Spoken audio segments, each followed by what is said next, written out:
D. Mace, Vingen, and Donick, 1025, 1063 The Game. Broadcasting from the Busy Bee Plumbing, Heating, and Air Conditioning Game Nashville studios, home of the $99 yearly Beehive membership, where the buzz is always about great service. Willie Donick, Derek Mason, and Adam Vingen here with you on a sunny, almost fall-like Tuesday. You know, I woke up this morning and I slept a little bit late today, this morning, which was good. I needed it. But I woke up and I looked at my thermostat and I'm like, man, it says 71 degrees, like 70, 71. I'm like, do I have my air conditioner on?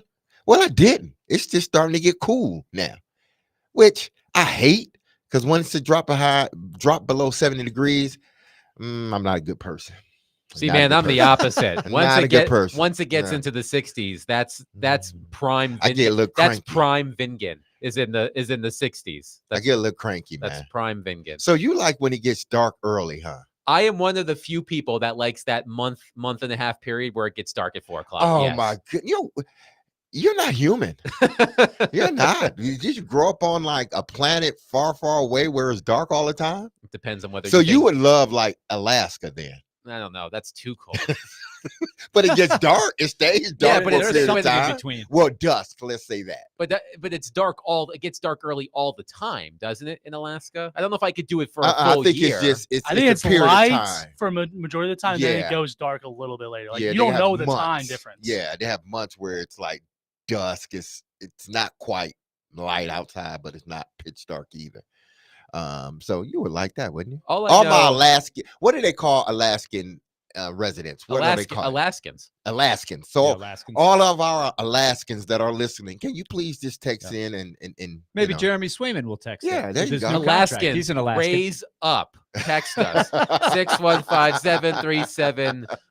Hello, Alaska. How many people live in Nashville that are from Alaska? I can see Russia from Alaska. I heard that about 12 years ago. Yeah. Oh, man. I'm not going to say the politician. I mean, politics are funny anyway. But anyway, you know. Exactly.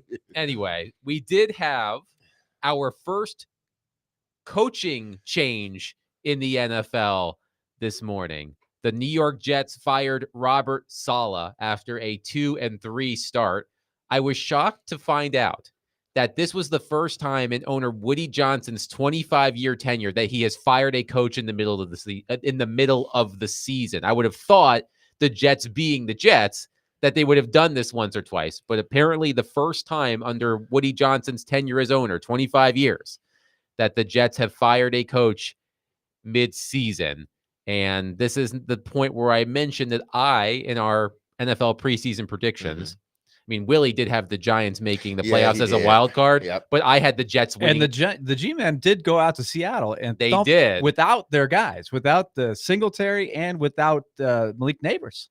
It was an impressive win for the Giants. My point is that there's still hope. This is where I should point out where I said the Jets would win the AFC East. Ooh. So, well, I think I did pick up two. I may have picked them to win the AFC East. We'll have to check the scrolls. Yeah, because I didn't pick. It was between them and Miami.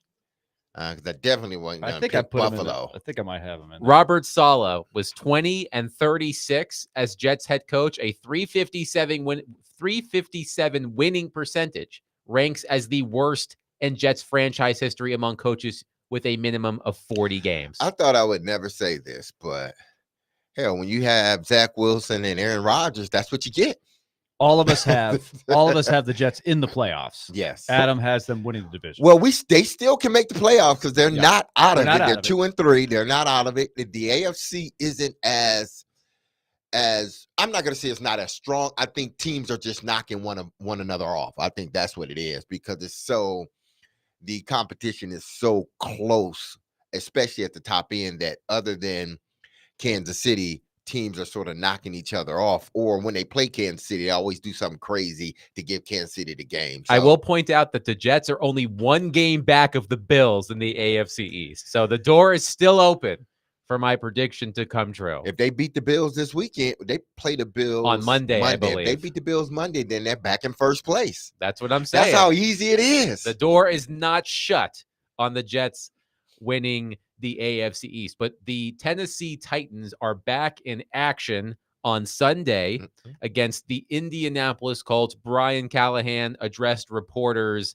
yesterday and again threw his support behind Will Levis as the team's starting quarterback. This is what Brian Callahan had to say yesterday when asked about Will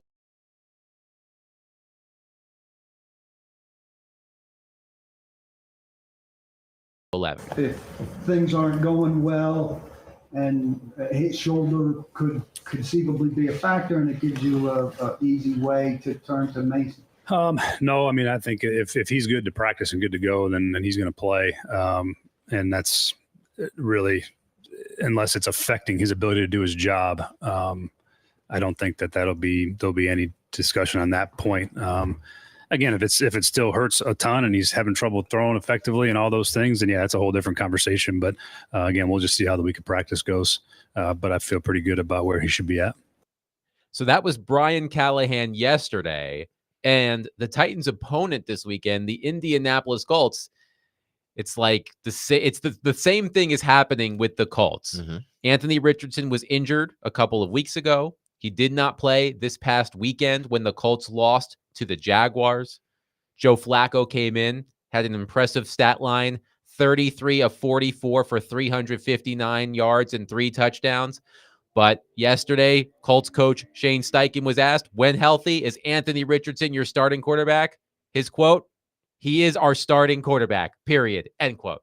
So similar situations playing out in Tennessee and Indianapolis ahead of this weekend's matchup at Nissan Stadium.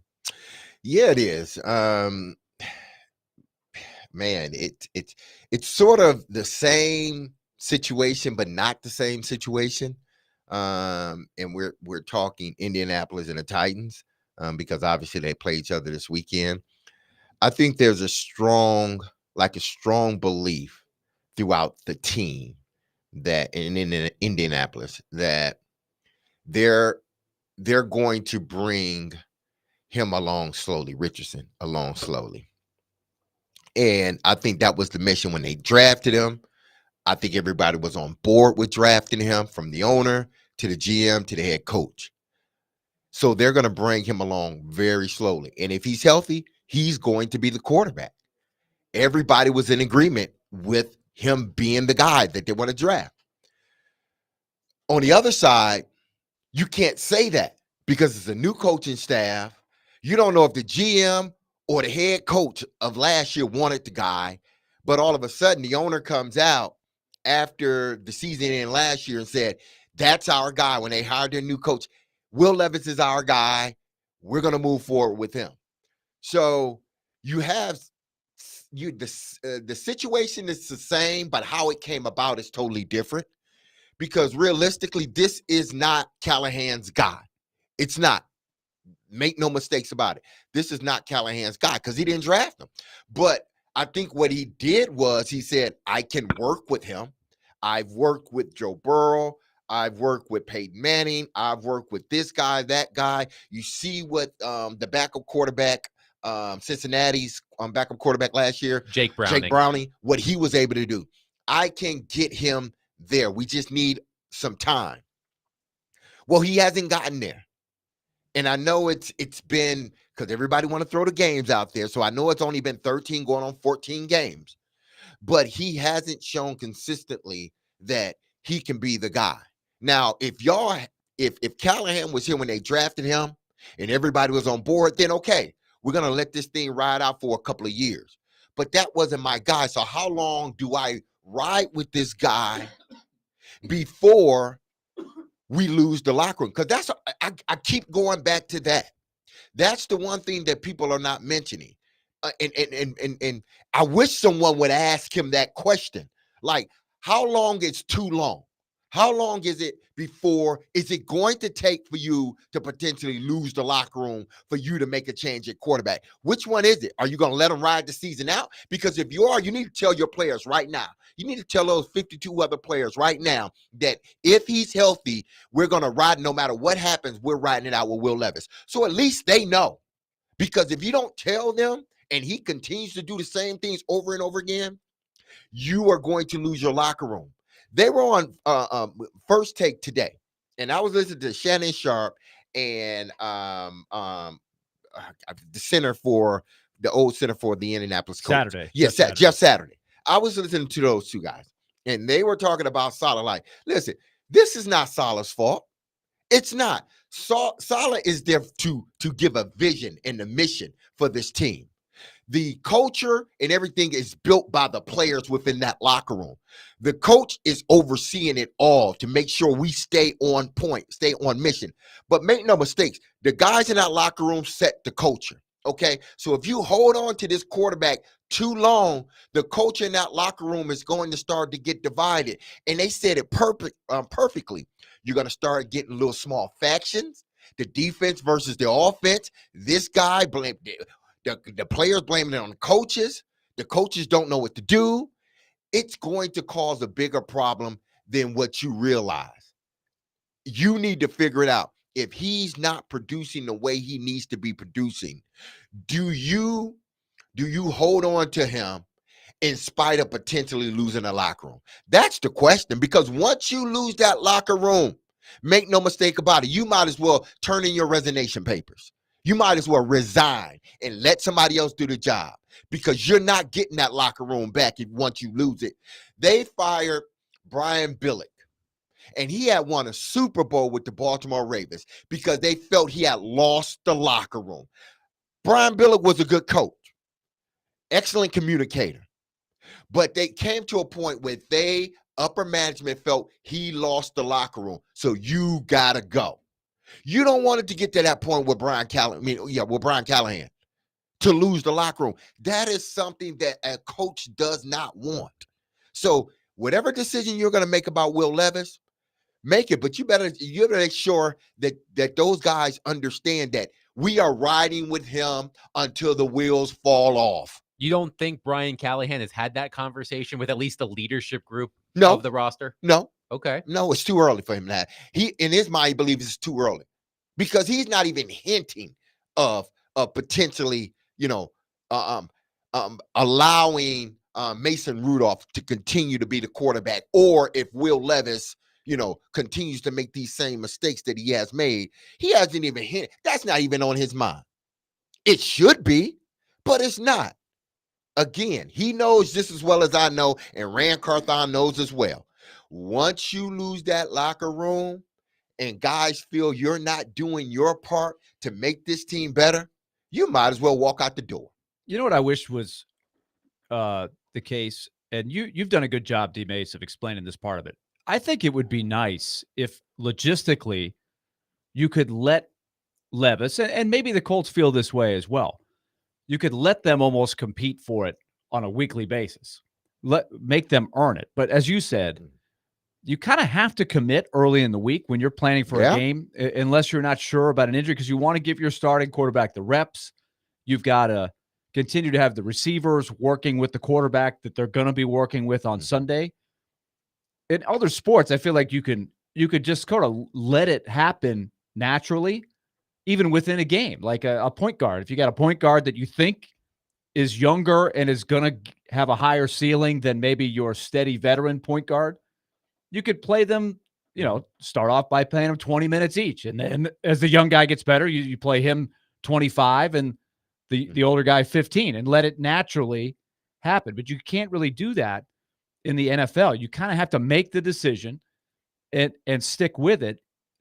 But I do think it creates a lot of what you're talking about. It creates whatever decision you make, the locker room is going to have a reaction, good or bad. I wish, because some parts on a Tennessee Titans roster, and we've talked about this before, there was no competition. You look at New England, all those years, those guys would talk about competing. There's always competition. Like, you didn't just sit back and think, oh, my job is cushy. No, because there was always. Why do you think they had to eventually get rid of Garoppolo? They kept Garoppolo there because that's competition. Tom Brady, even though Tom Brady never did, don't get too comfortable in that position that you're in, because there's somebody Belichick kept Garoppolo for a reason. There's somebody behind you that we can put right in, and I feel we can run our offense the way it needs to be ran. Now, we saw that wasn't true when Garoppolo went somewhere else, but creating competition keeps everybody on their toes. Okay? And I'm going to bring it back to myself. Why do I felt every day I walked in that building, they were trying to replace me because they were bringing receivers in and out, drafting receivers first, second round. They were always trying to replace me. I'm cool with that because it kept me on my toes. It made sure when I even thought that, I'm feeling a little comfortable. No, because they can replace your ass in a minute. You better get out there and you better practice. You better fight through whatever you need to fight through. I don't think it was that on the offensive side of the ball. There was no competition at the quarterback position. There was no competition at the right tackle position or the right guard position. None whatsoever. Competition makes your team better. It seems like they were scared of that competition with Will Levis. No, bring somebody in here that's competent enough. And I'm not saying Mason Rudolph is a competent, but Mason Rudolph doesn't scare Will Levis in taking his job. He doesn't. And I'm just speaking facts. Even though we had one odds maker, the Jimmy Shapiro thing, put that from the Vegas perspective, the Titans' odds of winning would improve with Mason Rudolph starting as opposed to Levis. Yeah, you're right. As of a few weeks ago, and I think it would only be a wider spread now since they put that out after, I think, the first or the second week. And he may be right. That may be the truth. But Will Levis is not in fear of his job. He is not. Definitely not after this wave. Exactly. But my thing is, if anything would have tested it, it would have been after the Monday night game. Exactly. You didn't bring in someone that would seriously push your quarterback. Because, you can throw Mason Rudolph in there, but seriously, how many games is Mason Rudolph going to win you? He's not. If he was your starter the whole season, how many games would he win you? Maybe 7, 8, possibly. I would set the baseline at 6. Exactly. So what competition is that? You bring in a guy that probably at his height will win you 6 games with this. What type of competition is that? They can't look you in your eye. That's, again, ask these questions, journalists. Y'all are great, and we have some. Ask those questions. Don't ask the other questions. Ask, okay, how long is it going to be before Will Levis, before you have to make that decision to go to another quarterback? How much time will he need? Or how much time will do you believe in your mind you need to know whether Will Levis is his quarterback or not? There's no competition in that room at the quarterback position. There was no competition at the right tackle position. There was no competition at the right guard position. They can't tell us otherwise because we look at what's happening right now. The right tackle hasn't been good. The right guard hasn't been good. And the quarterback hasn't been good. And you can't go to nobody else. It will be interesting to see as the week progresses, and we'll touch on this as well, the conversation around Will Levis and Anthony Richardson, because Anthony Richardson has been just as bad as Will Levis. Anthony Richardson has the worst passer rating in the NFL. He has thrown as many interceptions as Will Levis, 6 interceptions in 4 games. He is completing 50.6% of his passes, 39 for 77. But we have touched on this, and we'll get into it more as the week goes on. Anthony Richardson is, 3 years younger than Will Levis. He doesn't have as much starting experience, not just in the NFL, but in college as well. And Anthony Richardson makes those plays, like that bomb he had in week 1, I think it was, to Alec Pierce, that make you go, well, his numbers might not be that great, but he can do that. And Will Levis hasn't been able to do that, whatever that is, yet. But it'll be interesting to see the discourse around this game from the quarterback position, because Levis and Richardson are both struggling mightily for their respective teams this season. The completion percentage of each of those guys, if they're both in there, will be something to watch on Sunday. Because they're both right at almost exactly the same, under 51%, between 50 and 51%, which is extremely low. But for NFL standards. But Richardson, of course, can run. Richardson is a much more effective runner, or at least has been a much more effective runner than Levis. But would y'all agree that these situations they find themselves are similar, but they are different in a sense of one organization with the head coach and everybody wanted that guy. And it's also important to point out where Anthony Richardson was Yeah. drafted and where Will Levis was Right. drafted. There's That's a a big heavier part of it as investment. well. Exactly. There's a heavy investment, no question. But it will be interesting to see what that dialogue is like throughout the season. Throughout the week leading into the game on Sunday, just because Anthony Richardson has struggled when in the game so far this season. And Joe Flacco did what Joe Flacco does. He had a really solid game for the Colts. It also helps that the Colts lost versus the Titans beating the Dolphins. So it's easier, you would think, theoretically, for a coach to go back to a different quarterback after his team loses, although the quarterback who played in that game played pretty well. 615-737-1025. By the way, I've noticed multiple texts, I guess, during the previous show. It was during celebrity birthdays. It was National Fluffernutter Day, which apparently Nick Frazier did not know. I guess Derek doesn't know either. A Fluffernutter is a peanut butter and marshmallow sandwich. That sounds nasty. I was disappointed in Nick. Now I'm disappointed in you. You partake in eating that? I'm not a Fluffernutter guy myself, but I at least know what it is. I know Nick has, Willie, did you know what a Fluffernutter was? I've heard of it, but I've never eaten one, and I don't know if I could have named the actual Come on, guys. ingredients. Come on. I've heard of it. Now I'm disappointed in all of you. But here's someone I'm not disappointed in. Tim Hasselbeck, coach of the undefeated Ensworth Tigers. I believe now 7-0. Damn right. Tim Hasselbeck of the Ensworth Tigers. This show, thanks to D. Mace and Tim and Hal Gill, who all have heavy Ensworth ties. It's become a Tiger pep rally over here. I'm sure there's some rival high schools going, hey, man. Like Chris Sanders over at NBA. He's like, talk about the big red, We'll man. get your game up and we'll talk about you, okay? You got to produce. Yeah, you got to win games. That's the name of the game. 615-737-1025. We'll talk to Tim Hasselbeck next. Tune in to 93.3 FM Totally Hits Nashville this Thursday for MTSU football. The Blue Raiders will take on Louisiana Tech on the road. Pregame starts at 5:30. Kickoff is at 7. MTSU football coverage on 93.3 FM Totally Hits Nashville is presented by Sloan's Motorcycle ATV.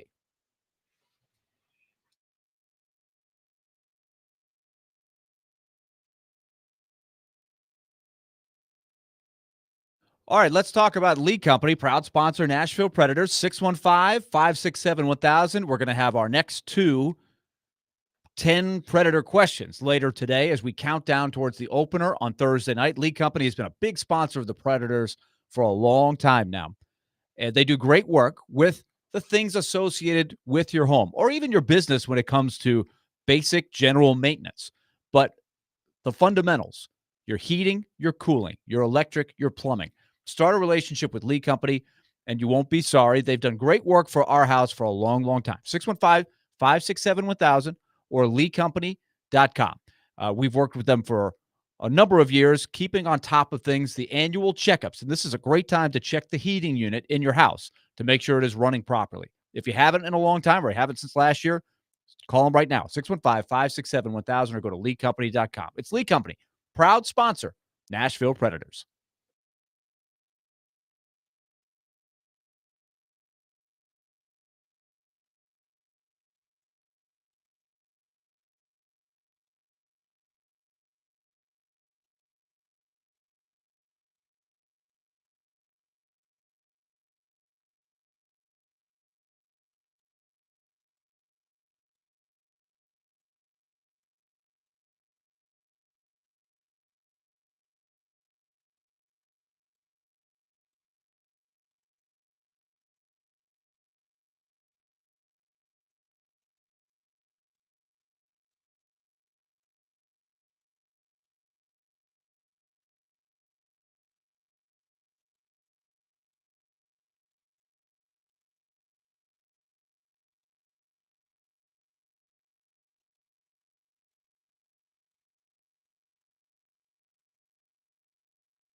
D. Mace Vingen and Donick 1025 1063 The Game. Joining us on our phone line, driven by WilsonCountyHyundai.com, our friend, NFL analyst, and undefeated coach of the Ensworth Tigers, Tim Hasselbeck. Tim, do I have it right? It's now 7-0? You know, I believe it is. I actually had to ask. Oh, Tim, stop. He's winning so much he lost track. You're He's right. winning so much. That's what happened track. with winning coaches. I mean, can we put you up there with Bill Belichick already?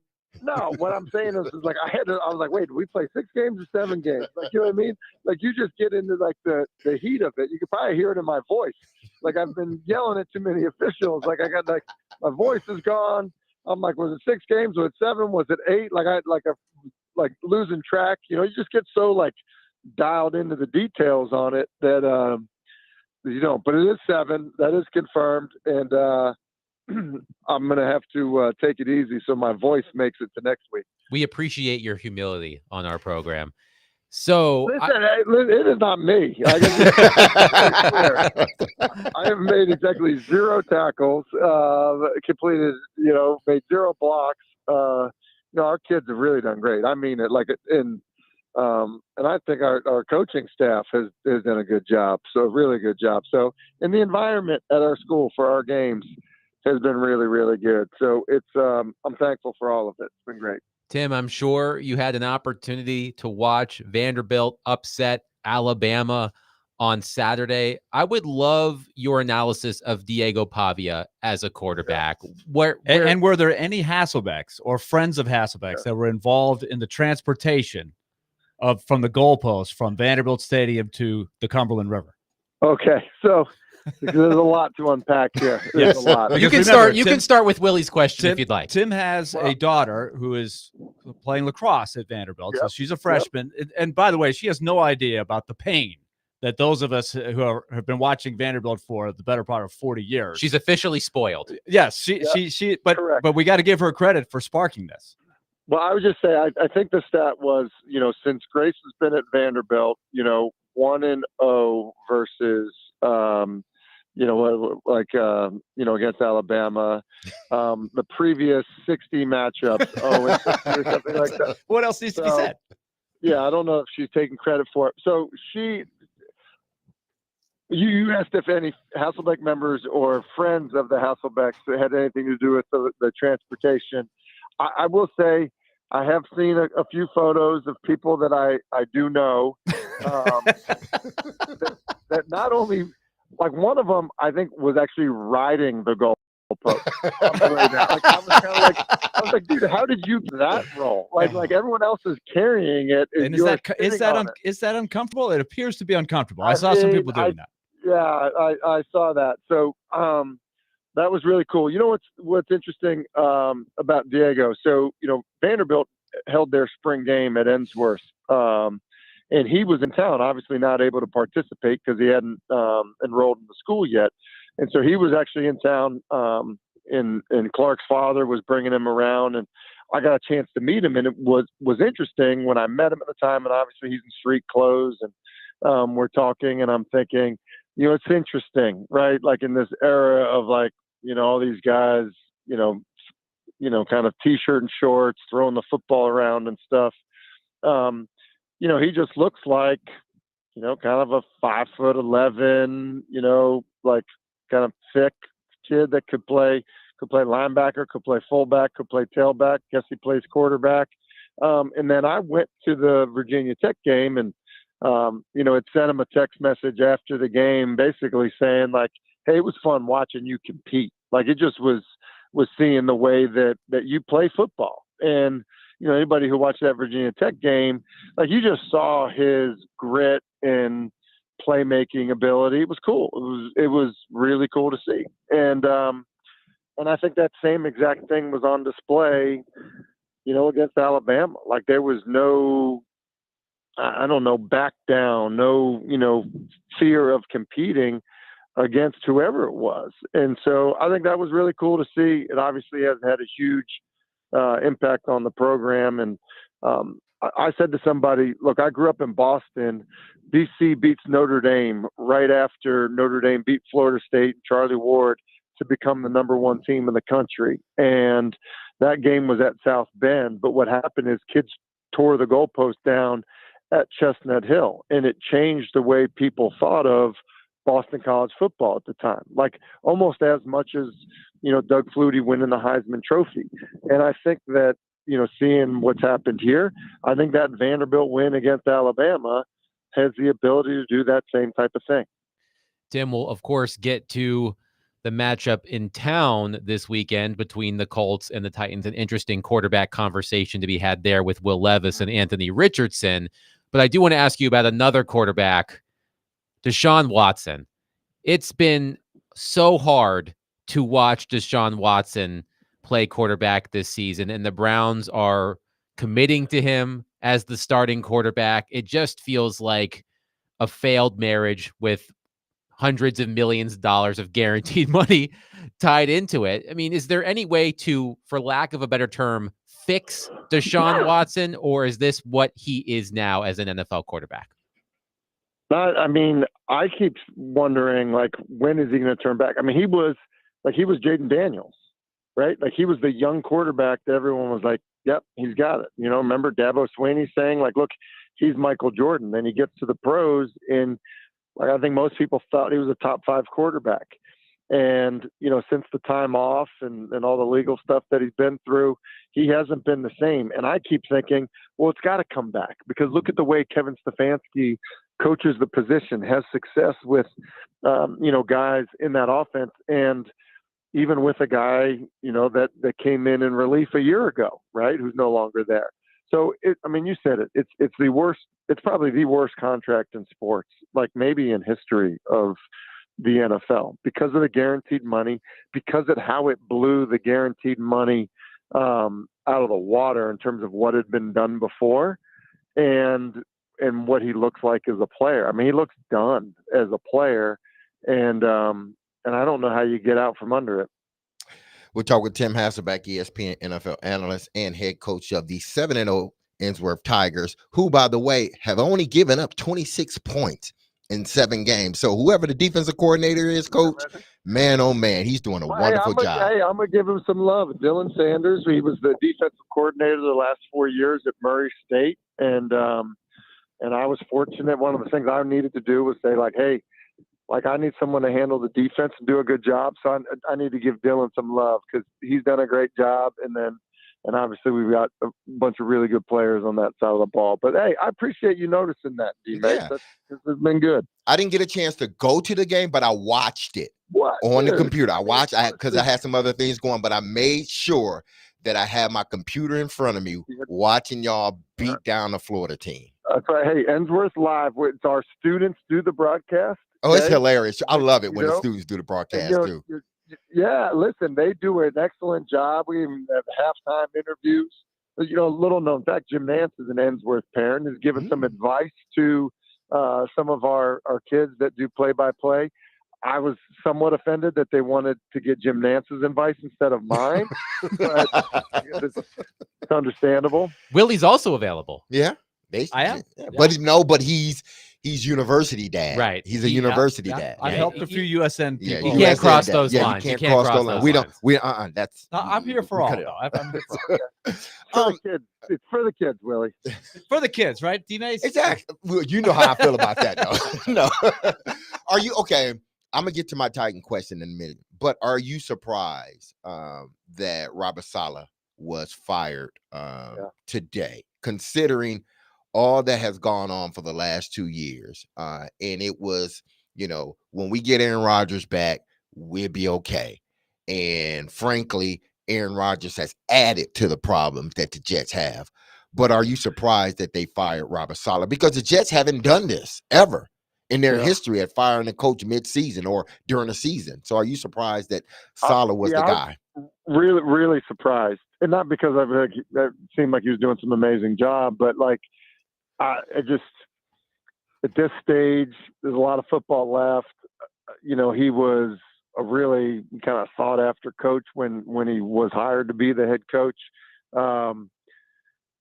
Yeah, I mean, and maybe maybe it boils down to a little bit in terms of trying to get more out of Aaron, trying to get more out of the defense, and then you think about the way he's maybe publicly handled some comments and the appearance of his relationship with Aaron.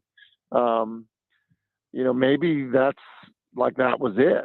But yeah, that it stunned me. In fact, when I saw it, I thought, but like it was one of those ones where you see it like, was this from Adam Schefter or Adarn Schefter? You know what I mean? Like you got fooled on Twitter. Like that. You can't trust those blue check marks anymore. Correct. Exactly right. So, yeah. And look at that.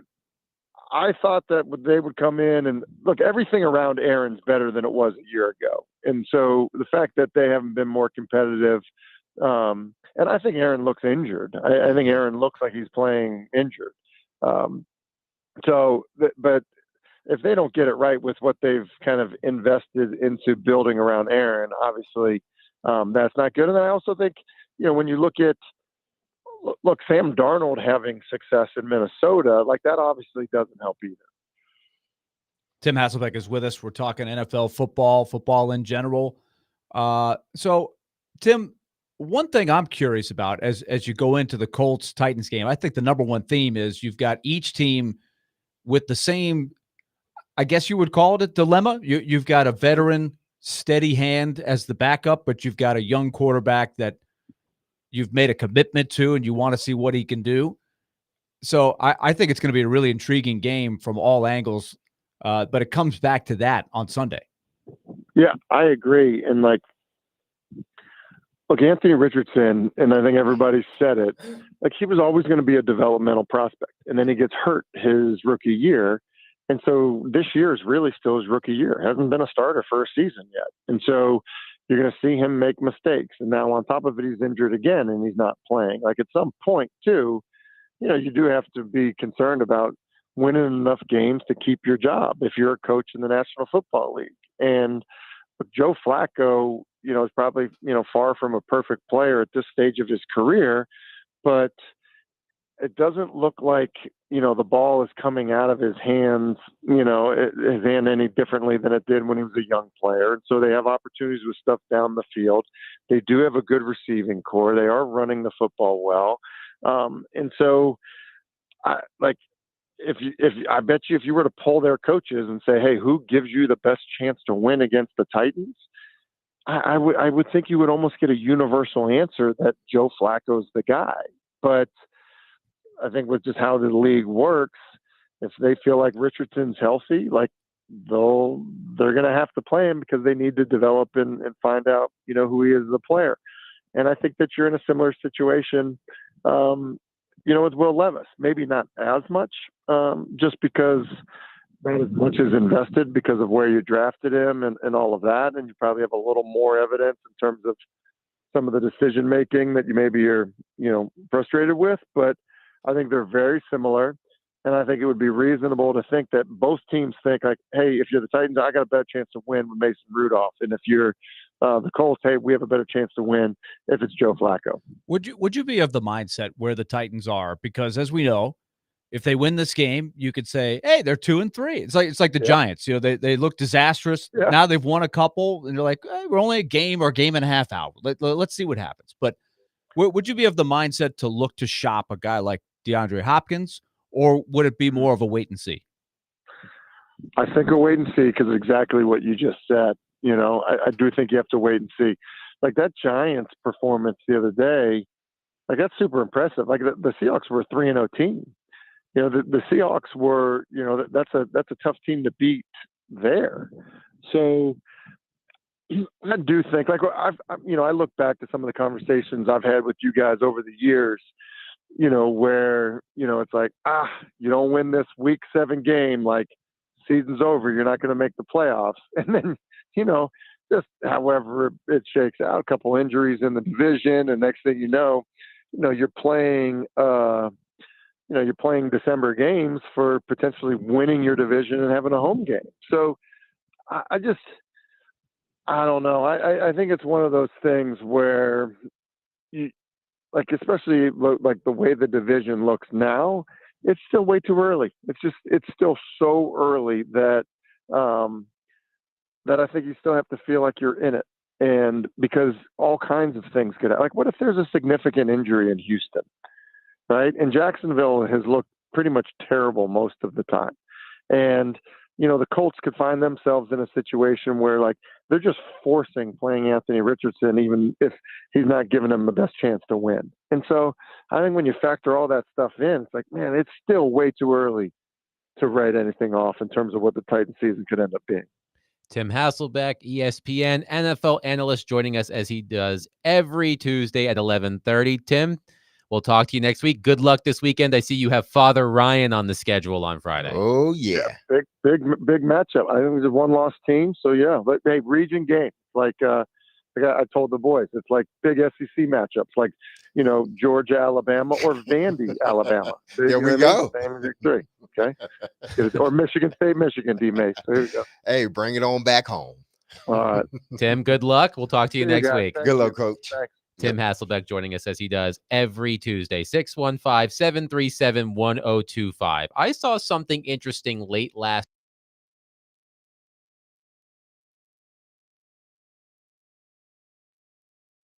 615-737-1025. Willie Donick, Derek Mason, Adam Vingan, 102.5, 106.3 The Game.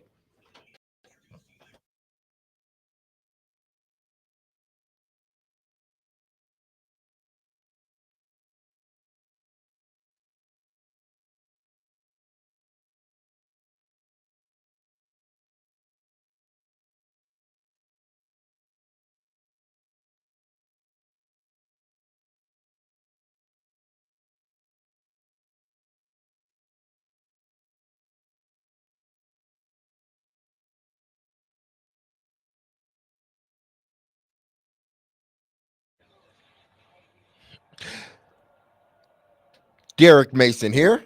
If you've injured yourself in a motorcycle accident, go to lawtigers.com for your free case evaluation. Even if your accident was months ago, people, you have nothing to lose by calling Law Tigers. Insurance companies want to pay out as little as possible, or frankly, nothing at all. Law Tigers make sure you get the compensation you deserve and doesn't get paid until your case has been settled. They understand how much your bike gear is worth to you and will help you get it all repaired or replace. Law Tigers is the resource the motorcycle community turn to when in need. So whether it's to support events or if they see you broken down on the side of the road, with Law Tigers, you'll never ride alone. So call 1-800-LAW TIGERS or visit their website at lawtigers.com. Law Tigers is powered by Freeman Infusion, and you can find them in Nashville, located at 2126 21st Ave South. That's Law Tigers, Tennessee's motorcycle lawyers.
D-Mace, Vingen, and Donick, 102.5, 106.3 The Game. Thanks to Tim Hasselbeck for joining us in the previous segment. Always enjoy talking to Tim. So late last week, I saw this story on ESPN.com from Pete Thamel. It was about the quarterback draft class of 2025, the quarterbacks that should be going off the board in next year's draft. And according to Thamel, ESPN polled 20 NFL scouts and executives who evaluate college players to see where they stood on the top quarterback for the 2025 NFL draft. Now, there are some Titans fans out there that when it comes to the quarterback decision currently for the Titans, put Will Levis in, sink or swim. If they stink, they have the chance to draft his successor at the top of the draft next year. But here's what's interesting. So as I said, ESPN polled 20 NFL scouts. The variance of answers, according to Thamel, proved telling, as Colorado's Shedeur Sanders got 9 votes, Georgia's Carson Beck got 5, and Alabama's Jalen Milroe got 4. Miami's Cam Ward and Texas's Quinn Ewers got 1 vote each, with Ward rising, and this was before Miami's major comeback over the weekend against Cal. And Ewers standing likely hurt after missing the past 2 weeks with an injury. Again, this story was published late last week, but there was something at the bottom of the story that caught my attention, which maybe, for the section of Titans fans who'd say, I want the Titans to stink. I want Will Levis to be in there. I want them to pick number 1 in the draft. I want them to draft the next quarterback. So keep in mind the variance of scouts in terms of there's no clear consensus as to who, as of now, the number 1 quarterback in the class is. But this is what kind of freaked me out.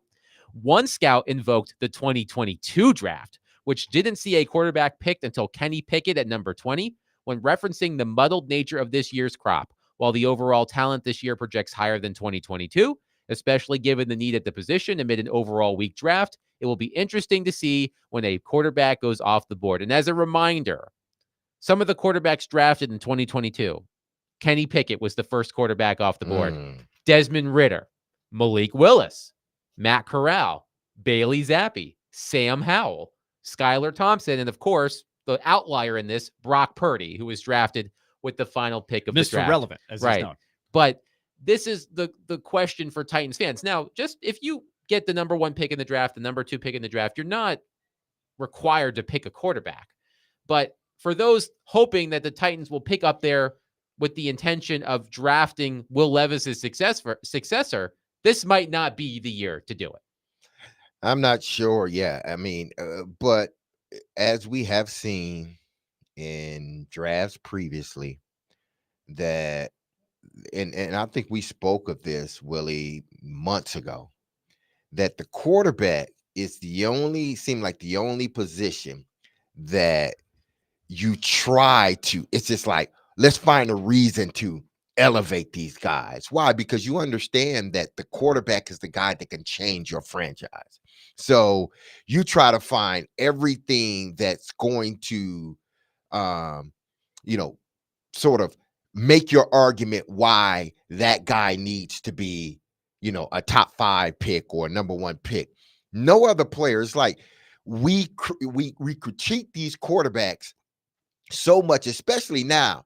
And Willie said it. He was like, right now, there's no clear cut. But as we get closer to draft, watch all of this noise being made about 3 or 4 quarterbacks who should be drafted, in the top 5, who shouldn't be. When in actuality, probably none of these quarterbacks need to be drafted in the top 5. I do wonder if the thinking will ever change on that, because I feel like a lot of teams for a long time have fallen into that trap. Gosh, we need a quarterback. This is the best guy out there. Let's take him, instead of waiting like the Titans did. I mean, to their credit, they didn't take Malik Willis until the 3rd round. They didn't take Will Levis until the 2nd round because probably they didn't have as much of a rating in their book at the time as some of the, when a guy like Andrew Luck or somebody else who has all of the best evaluators saying, yes, we all agree, this guy looks like the real deal. Trevor Lawrence had that, and Trevor Lawrence is even struggling. So it does, to me, that is a huge thing to keep in the back of your mind as it all unfolds. So will the Titans, so I guess the question Because I don't would think be, they have to take a quarterback. No, Even they if don't. they You're- need one, you don't you're have right. to take it. They don't have to, as we sit right now, even though there are probably a lot of Titan fans are thinking like, hell yeah, they need a quarterback. But right now, as we sit, based upon what the head coach said, you're not in the market for a quarterback this draft. You're just not. But there may be other teams that are in the market for a quarterback. So what will those other teams choose to do moving forward? Will they talk themselves into, and maybe even the Titans, will you talk yourself into drafting a quarterback that maybe you could have gotten later in the first round? You could have traded down, acquired some picks, and got that guy later in the first round. But you're scared because you say, well, that team needs a quarterback, and what if they take him? So I gotta take him at the, let's just say, the 9th spot. I wonder if the Titans could do something in that situation, like they did with the Rams when the Rams traded up with the Titans to get the number 1 pick and they took Jared Goff, correct? And the abundance of riches that the Titans got out of making that trade. But that is the question: is Titans fans want a quarterback. I mean, if you draft at the top of the draft, as I said, you do not have to take a quarterback. But to Willie's point, when you are unsure of your quarterback and you're drafting up there and there is a quarterback, you think long and hard about it. But based on these reviews that Pete Thamel found, there's no clear-cut choice. Like Shedeur Sanders had the most votes. But are we certain that Shedeur Sanders is better than Jalen Milroe or Carson Beck? Is there someone we're not even considering right now? It's a lot could change between now and then. But as Willie also said, for Titans fans that are wanting this season to go off the rails so that the Titans could get to the top of the draft, you have to keep this in mind when you're thinking about who could replace Will Levis. Yeah, you do. And is that guy, a guy that can change your franchise? Ultimately, that's what you're looking for. A guy at that position to change your franchise in a good way. 615-737-1025. A quick programming note. Clark Lee, Vanderbilt head football coach, will join us as he does every week at 1:30. Can't wait to talk to Clark after Vanderbilt's win against Alabama. But coming up next, it's time for questions 5 and 6 of my Predators preseason questions. 2 nights from now, the Predators will open their regular season against the Dallas Stars. We'll get to questions 5 and 6 coming up next. Willie Donick, Derek Mason, Adam Vingan, 102.5, 106.3, The Game.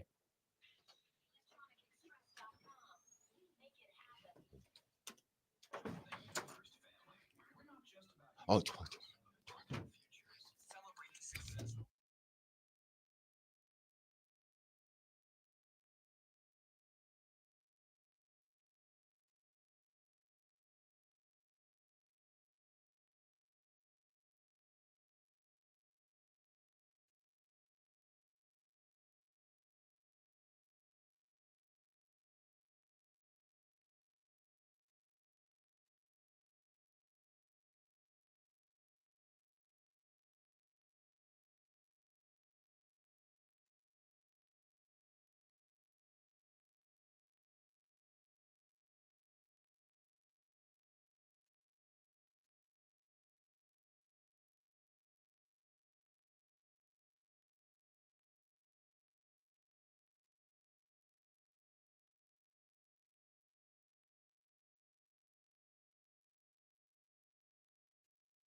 D-Mace, Vingen, and Donick, 102.5, 106.3 The Game.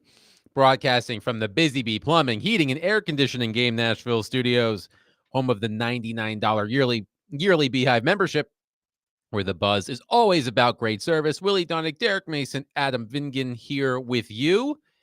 2 nights from now, Bridgestone Arena, Predators open the regular season against the Dallas Stars. The NHL regular season started late last week when the Devils and Sabres played in Prague, exactly like the Predators and Sharks did a couple of seasons ago. But tonight really feels like the official start of the NHL regular season. 3 games on the NHL schedule today. St. Louis at Seattle at 3:30 Central, Boston at Florida at 6 Central, and Chicago at Utah, the debut of the Utah Hockey Club, at 9 Central. I was reading about that team today and all that they're doing it's a basketball arena. They are playing at the Delta Center where the Utah Jazz play their games. And so they've had to do some considerable things just to make it somewhat hockey friendly. Very much like the Islanders had to do when they played at Barclays Center, which was where the Brooklyn Nets play. Right. And that was a really awkward fit. It was bad. And it was bad. I think the consensus is this will be better, but there are still 5,000 seats in that arena that are obstructed, that they are not selling. So they only have the capacity of 11,000, which will seem gigantic compared to Mullet Arena, 4,600. But can we call them the UHC? Like, what's going to be like the catchy name? The Utes, Utah Hockey Club, the Utahns, San Diegans. Now, if I recall correctly, they will be the Utah Hockey Club throughout the season, and they will have a new nickname next season. Right. So in the meantime, I like Utah Hockey Club for 1 year. Oh, I do like it, but I don't like it. But you're not gonna say it's cleared by the Utah Hockey Club, like Utah cleared by Hockey Utah. You'll say cleared by Utah. You're going to have to figure this out before the Predators play the Utah Hockey Club. That's what I'm going to be listening for, is especially their announcers. And they did take the play-by-play announcer from Arizona, Matt McConnell, who's a good announcer. So I'll be listening to how he does it in particular. Utah Hockey Club. Because you need more than one. Like, otherwise you say Utah 100 million times during the game. The Hockey Club. You need a little bit of catchy something. Like, well, at least UHC. You'll know where they're from. They're from Utah. Yeah, that sounds like from Utah. That sounds like the acronym for hospital or something. UHC. Yeah. It probably is. And then I'm thinking the guy from My Cousin Vinny, Utes. Remember? Did you say Utes? Yeah, Utes. Yeah. Youths, Joe Pesci. Yeah, Utes. By the Who's doing over way, there? 2 youths. by the way, the Utah Hockey Club is in the Central Division. So Yes. the Predators will see Utah multiple times this season. But the Predators open the season on Thursday at Bridgestone Arena at 7 o'clock. We've been going 2 questions per day. We started Friday with questions 1 and 2. Yesterday with questions 3 and 4. Today, questions 5 and 6 before the Predators open the season on Thursday. So a quick recap of the first 4. Question 1, how many goals will Steven Stamkos score this season? A, 25 or fewer, B, 26 through 39, or C, 40 or more? Willie, Derek, and me, I almost put myself in the third person there. I'm not that conceited. Willie, Derek, and I chose B, 26 through 39 for Steven Stamkos goals. Question number 2, the Predators' power play finished 16th last season at 21.6%. Will it finish in the top 10 this season? Willie and I said no. Derek said yes. And they better. Thank you.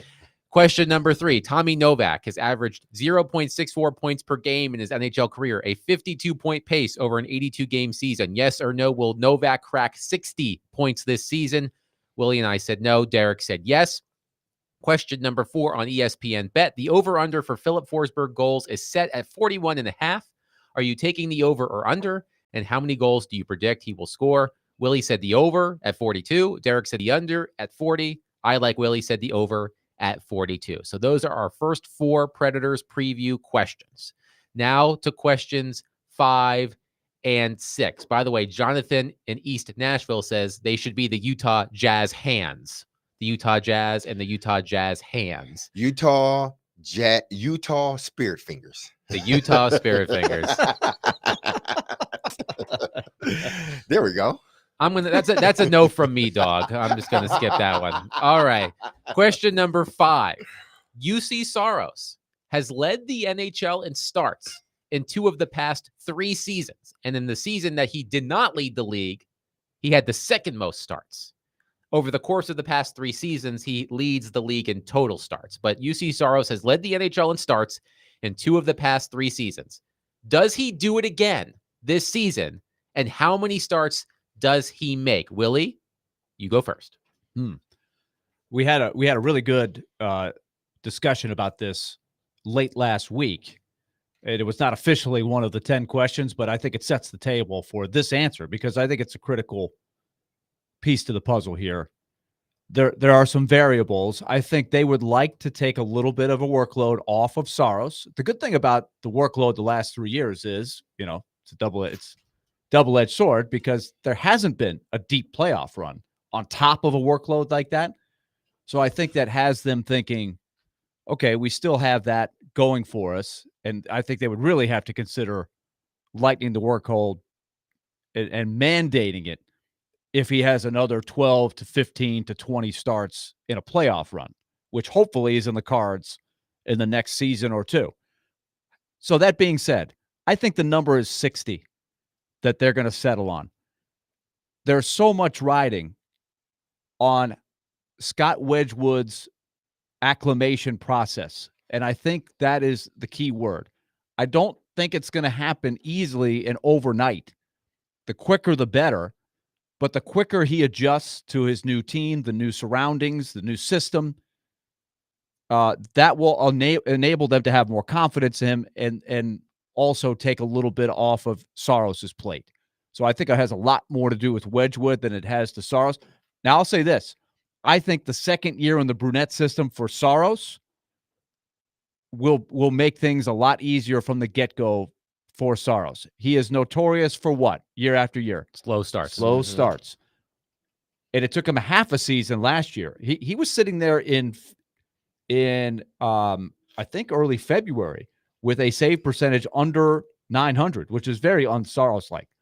From then on, it steadily got better. And then when they caught fire in March, he really looked like a comfortable UC Saros from there on. So if he can pick up where he left off, I think it's good. It has a chance to be a really, really good UC Saros type year, Vezina type. And for all the issues last year, he still finished 5th in the Vezina. So I'm going to go with 60. So before we get to Derek, so you say 60 starts. So the other question is, will those 60 starts lead the NHL this season? I think probably not. Okay. Somebody will probably lean on a goalie somewhere. It'll be in the top 5 because I think the trend is to not have your goalie start that many games. I think people are now looking at 55-ish. There were 3 goalies in the NHL, if I recall correctly, that started at least 60 games last season. Saros, Georgiev in Colorado, and Connor Hellebuck in Winnipeg. So Willie says no, UC Saros will not lead the NHL in starts again this season and puts the start total at 60. Derek? Boy. Over the last 3 seasons, UC has averaged 64 games started. He was 67, 63, and then 64. So obviously he went up a game last year. I think a lot of it hinges on Wedgwood. And if Wedgwood shows early that, okay, if he shows what Lankinen showed, we could put him in big games. He does well, he wins.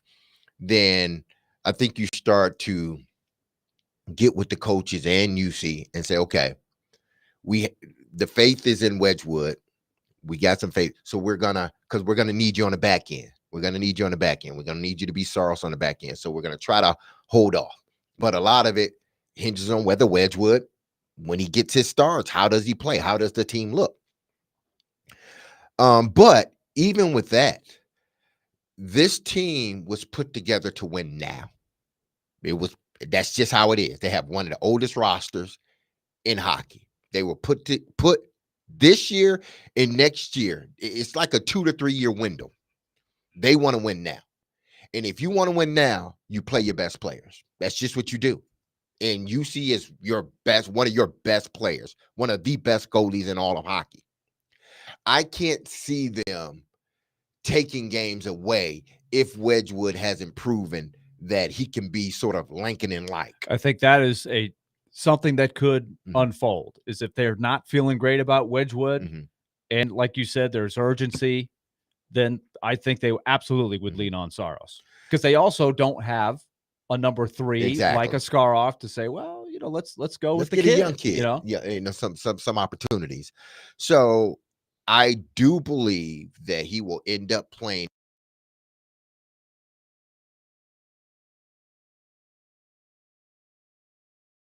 exact number on it. So I think he plays, based upon the numbers, I think he plays 65 games. So and that will lead the league.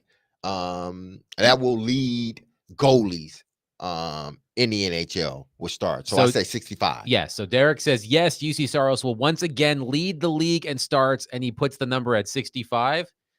I had my answer written out before Derek finished. I also say yes, and I also say 65 starts, because quite frankly, we've been having this conversation for years. What can the Predators do to lighten UC Saros' workload? And I'll believe it when I see it, and I haven't seen it yet.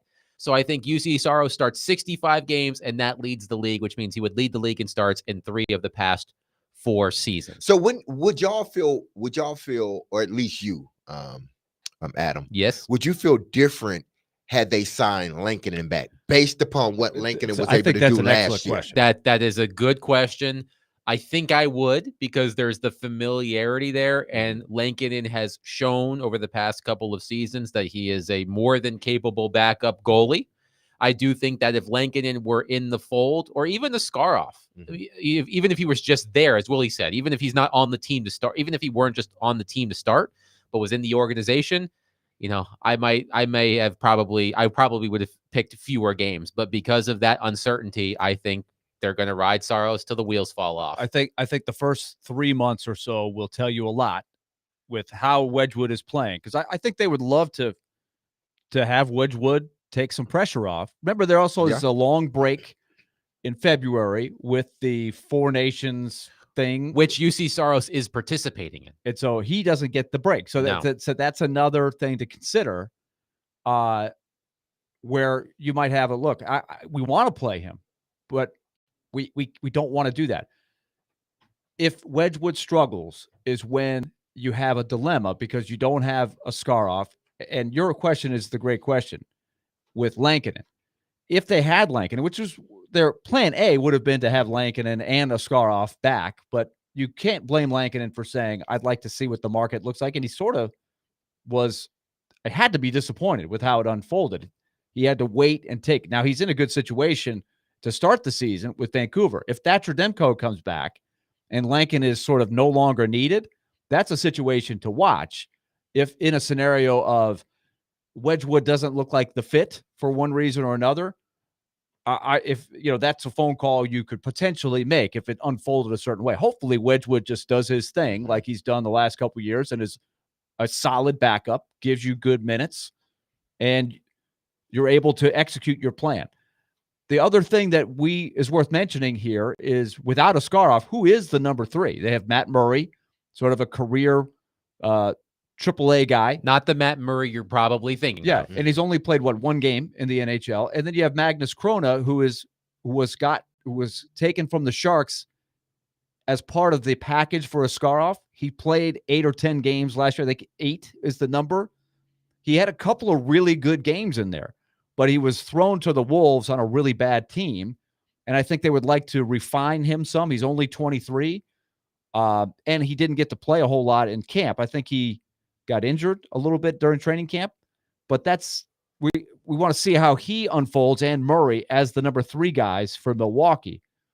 So those are the layers to the question, but I think that might be one of the 2 or 3 most important questions of the 10 in my mind, along with the Novak question you asked, because in the big picture, so much rides on your goaltending. You should never take for granted how great UC Saros and his predecessor, Pecorine, were, where you could just pencil in really good goaltending year in and year out. We have a texter who I think speaks for a lot of Predators fans, who says, we can't have him, meaning Saros, worn down by playoff time. I think that is a big concern from Predators fans, that if UC Saros plays too many regular season games, he won't be his best self in the postseason. Now, I would argue that did UC Saros have a spectacular series against Vancouver last season? No, but he was good, especially near the end of that series. And goaltending was not the problem for the Predators in the first round. It was goal scoring, not goal prevention. But I think this texter speaks for a lot of Predators fans about wearing out UC Saros in the regular season so that he is not his best self come playoff time. And I probably should go back and do some research about like how many games he played down the stretch and how it bled into the postseason. Of course, he didn't play in the postseason in 2022 because he got hurt down the stretch. But I think this texter is speaking for a lot of Predators fans about their concerns about UC Saros' workload. Man, that man 29 years old. He's a spring chicken. When you're in your 20s, you don't get worn down. You just don't. That's the way coaches feel. It's like you're young, you're healthy. There's no wearing you down, because in UC's situation, it's almost like he has to play because of his history. He doesn't start off well, so it's like it seems like he has to be in net to get his rhythm going. So, do you want to jeopardize that rhythm that he ultimately gets on a back half or the second half of the season? Do you want to jeopardize that by holding him back, a series of games at the beginning? I think you allow UC Saros to possibly make that decision. Are you feeling it today? Yeah. All right, then let's go. And he, like his predecessor and mentor, Pecorine, he wants to be in there. This is part of why I was so strong in re-upping the investment on UC Saros, is because of his makeup and what you're talking about. His work ethic is incredible. He will go the extra mile to be in shape so that he is durable and does not wear down as much. Even though I do not blame anybody for asking that question. It's a legit question because they have not had a long playoff run with him as the goalie. So until you see it, you're going to wonder if it's possible. I believe it is very possible, and I'm not as concerned with that part of it. I think his makeup, the intangibles, the things he does away from the rink to go with his great skill on the ice are A++, which is why I felt good about the investment. And it's looking better every day what they signed him for because of what other goalies are now signing for. Jeremy Swayman, the report of Kevin Weeks today that Igor Shesterkin has turned down $11 million per year. So that number is going to be higher. Swayman held out and got a little bit more than we thought he should get, I think. So I think as the years go forward, I know a lot of people were concerned, he's going to be making a lot more money. He is a bargain, I believe, UC Saros. Time will tell, but I believe that contract is going to age very well. Quickly before we get a break, I think the one thing that will help UC Saros in all of this, and they've taken steps to try to, is to add firepower, add offensive firepower. So we spend, like Coach Bruno said, we want to spend time at the other end, not at our end. So if those guys that they brought in, the Stamkos and a bunch, along with the guys that were here already, if they can keep majority of the activity on the other end, that helps out UC Saros. 615-737-1025. What is your answer to that question? Will UC Saros lead the NHL in starts again? And how many starts does he make? We'll get to question 6 on the other side. Willie Donick, Derek Mason, Adam Vingan, 1025-1063, The Game.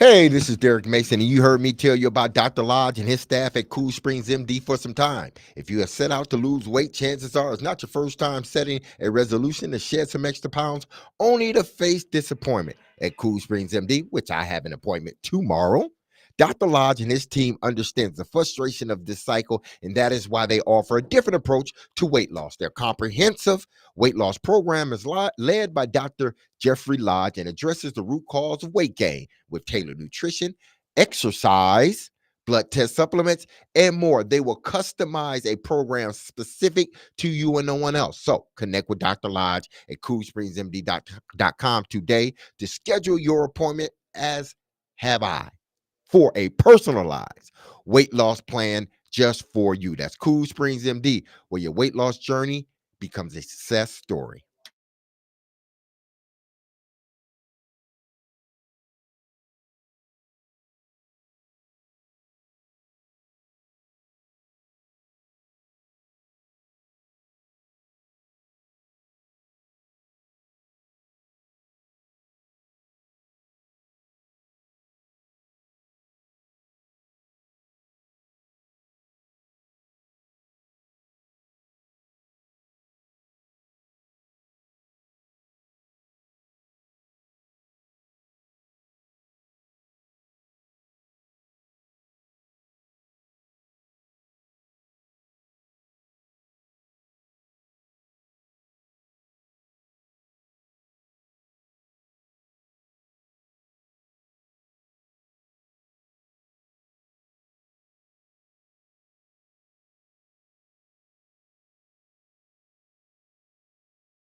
Join Jared Stillman, Chris Sanders, and Derek Mason at John Bon Jovi's Nashville this Sunday for the pregame show from 9:30 to 11:30.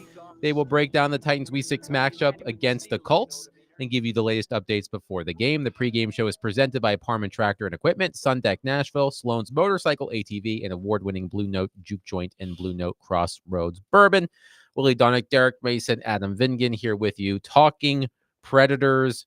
My 10 Predators questions, 2 per day, leading into Thursday's season opener at 7 o'clock against the Dallas Stars. All coverage here on 102.5, 106.3 The Game. So question 5 had to do with UC Saros. And I feel like my questions so far have been pretty straightforward. Yes or no answer, over, under. This one is more open-ended. Who will be the Predators' breakout performer this season? And I wanted to set a threshold at no more than 150 career games. So the player you have to choose in this answer cannot have played more than 150 career NHL games. And by my account, there are 4 players on the opening night roster that qualify to get right up to the edge, but they're under there. Luke Evangelista, who has played 104 career NHL games, Tommy Novak, who has played 149, so maybe that's why I said it at 150, Juuso Parssinen at 89, and Philip Tomasino at 148. You can also select a player who may not have made the opening night roster. So if there's someone in Milwaukee that you think could get a call-up and become a breakout player, you can choose that. But who will be the Predators' breakout performer this season, Willie? With Novak and Evangelista still qualifying, it's tempting to take one of those guys because I think that there's a lot of responsibility for those two guys to build on what they did last year. So I'm kind of leaning that way. I think the two huge X factors are the other two guys that you mentioned, Juuso Parssinen and Phil Tomasino. Those two guys, this is a crossroads of their career. If they are not producing by a certain point of the season, I think it will be time to really consider moving on from one or both. So I think they are really going to be feeling that throughout the season. I also would have considered Spencer Stastny as probably my pick had he had a normal training camp, but we don't really know what the story is with Spencer Stastny. He has been on leave of some sort, has not participated in any training camp, so he's sort of off the grid, off the radar. So I can't take him. So all that being said, I will go with. I think Luke Evangelista will find his spot, and I think he is a student of the game, and I think another year of him, I feel like he's got the right makeup. I do think he will take a next step forward. So I'm going with Evangelista. So Willie chooses Luke Evangelista as the Predators' breakout performer. Derek, what about you? This is a no-brainer. It really is. Because you said it was either you or Willie, one of you sent the article about the tiers of hockey and whether it be forwards, whatnot. There was an article on the Athletic that was ranking the centers, ranking the center depth. I think it was top 6 centers specifically, with number 1 being Leon Draisaitl and Connor McDavid. That's the generational tier. The Predators were down in the 6th tier because there are question marks about both Ryan O'Reilly and whether he can maintain the offensive production he had last season, and the player I assume you're about to name. Exactly. So if that is indeed the case, which I feel it is, this is the deficiency on this roster, the center position. They don't know what they need more out of that position. If they can get more out of that position, it strengthens the team. So to me, it has to be Tommy Novak. It has to be. This is the guy that everybody's been waiting on to sort of pop and show what he can really do. Now you flank him with 2 veteran guys that are really good players. So to me, he needs to take advantage of this opportunity. To me, so it's a no-brainer. Tommy Novak is the guy that needs to have a breakout season. Or I don't think if he doesn't have a breakout season, I think the Preds are still a good team.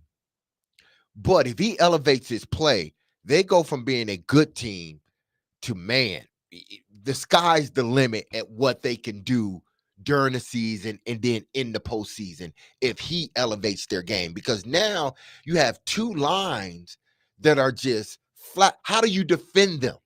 How do you defend those 2 lines if Tommy Novak steps up and play the way that we believe he can play?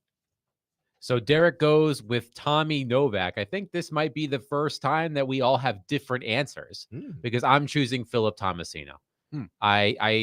Willie, you laid it out. It's a put up or shut up year for Philip Tomasino. He really wasn't a part of this team last season, spent the majority of it in the American Hockey League. Andrew Burnett did not mince words about Philip Tomasino at the end of last season, basically saying what I just said. It's put up or shut up time. He said it more eloquently than that.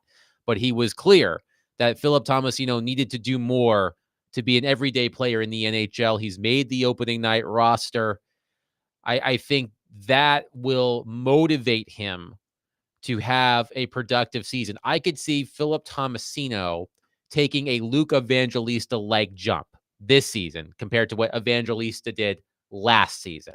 So what we saw from Evangelista last year, I'm hoping, expecting Philip Tomasino to do something similar because he signed a 1-year deal right before camp started. I don't think it was league minimum, but it was pretty close.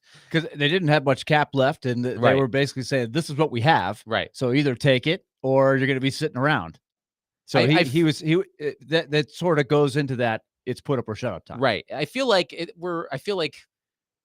wonder if this analogy works. I feel like Philip Tomasino is the Predators' version of Treylon Burks. The skill is there. The talent is there. It just has not come together several years after he was drafted in the first round. And this could be Philip Tomasino's last chance with this organization to be an everyday NHL player. And I'm thinking that will motivate him to produce. So I am choosing Philip Tomasino. So the three of us, for the first time in these questions, we all have different answers.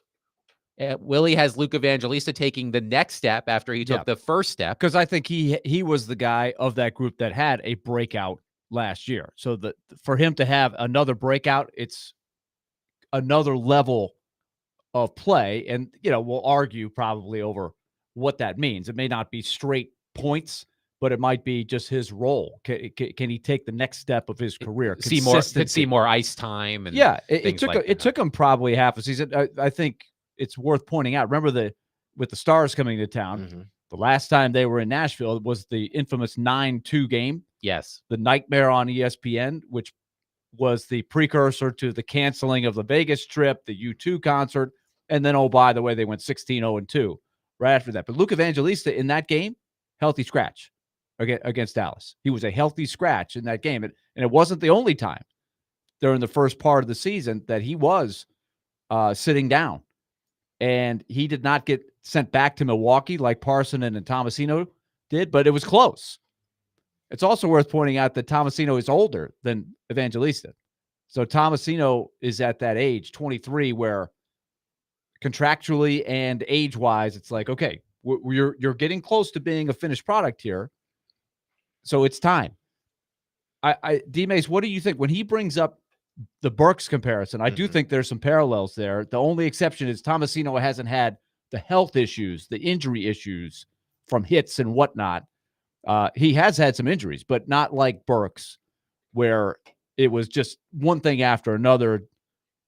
That hasn't been the reason he hasn't produced. I think he has flashed more than Burks has in real games. He's had some big games. But the consistency is the parallel. The week in, week out, what are you getting when you're looking at Phil Tomasino? I think that's the question he's got to answer.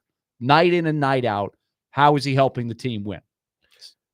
Yeah, I mean, it's the same, but it's different because we get to see sort of Tomasino like in real time, like every other day. It's like if he doesn't make an impact Monday, well, he can turn back around and make an impact Wednesday. Yeah. Well, with Treylon, if he doesn't make an impact Sunday, we got to wait and talk about it the whole week. Yes. And then we got to wait for it and cross our fingers to see if he gets that impact again, where it's more immediate with Tomasino. We can see it in real time. So I think that's the only difference. And I think sometimes coaches are looking for some different things than, say, the fans, right? If there was a game, I think, in Ottawa last year, where the Predators jumped ahead, and then they ended up losing the game in overtime to a struggling Ottawa team, and everybody freaked out. And it was one of those losses that kind of stung because you were ahead. And Tomasino had a lot to do with why they were ahead from the point standpoint. I think he had a goal and an assist. And I think Brunette was asked about him after that game, and he said, well, he got the points. Yes, he scored a goal, he had an assist, but I didn't like his overall game. By the end of the game, when they were struggling and trying to hang on to get to overtime, his role had diminished. And people were asking, why did you only play him for 7 or 8 minutes when he had a goal and an assist? And it's because of these other things that coaches are looking for is, can I trust you to do the little things, the coverages, all of that stuff when the game is on the line? That's where they're trying to get Tomasino towards. And that's why they ultimately send him back to Milwaukee. And I'm hoping with that time in the playoff run that they had last year, that and just him being a few months older, a level of his career, that maturity and those dots start to connect. That will be huge. If that happens for him, even if he only scores 12 to 15 goals and is more of a secondary player, but he's a winning player and a second layer to a team that's got some weapons now, that will be a successful year for him. 615-737-1025. Who will be the Predators' breakout performer? That was question number 6. Willie said Luke Evangelista. Derek said Tommy Novak. And I said Philip Tomasino. The first time, we all have different answers. We will continue this exercise tomorrow with questions 7 and 8, with 9 and 10 coming at Bridgestone Arena on Thursday when we're there for Predators Stars. 615-737-1025. Coming up next, what's the best case scenario for the rest of this Titan season? If everything falls their way, what is the best case scenario for the Titan season? We'll get to that next. Willie Donick, Derek Mason, Adam Vingan, 1025, 1063, The Game.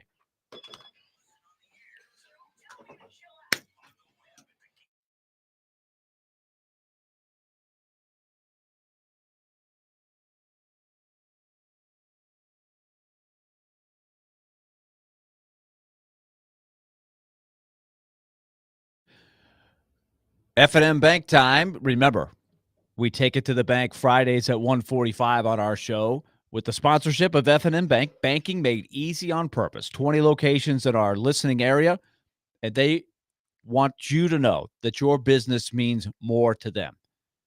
They want to start a relationship with you, regardless of where you are in your financial life. If you're just looking to save some money, remember about the Smart Swipe card that they have put forth as a debit card. It's a simple tool to save money over the long haul. Every time you use it, it rounds up to the nearest dollar. So if you're making a purchase of $30.35, that extra 65 cents goes into your savings account. Every time you use it, that's the case. And so over time, you're going to build up that savings. Simple move, but effective. Banking made easy on purpose. That's F&M Bank. Just go to myfmbank.com and find the nearest location to you. myfmbank.com. F&M Bank. We take it to the bank Fridays at 1:45. It's F&M Bank. Banking made easy on purpose. Equal housing lender, member FDIC.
What kind of value do you find in scoreboard watching or talking about the standings with the team this early in the season, especially with this first division game? Does that matter, or is that? Yeah, I think it matters.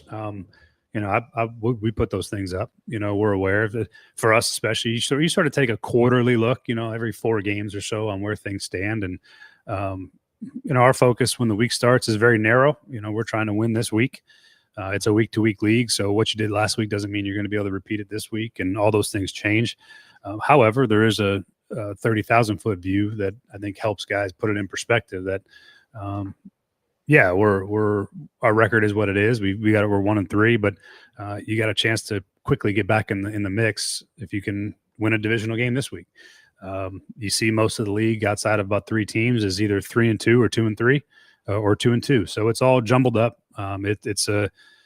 You focus so much on your own team and your own process that every now and again, though, it does help to get some perspective of what happens around the league and where teams stand and where your division stands and where the AFC stands, and just to show that there's, it's pretty wide open still at this point, and a lot of things can go a lot of different directions at this juncture in the season. But yeah, I think you always have an awareness of what is happening, particularly in your division and certainly in the conference.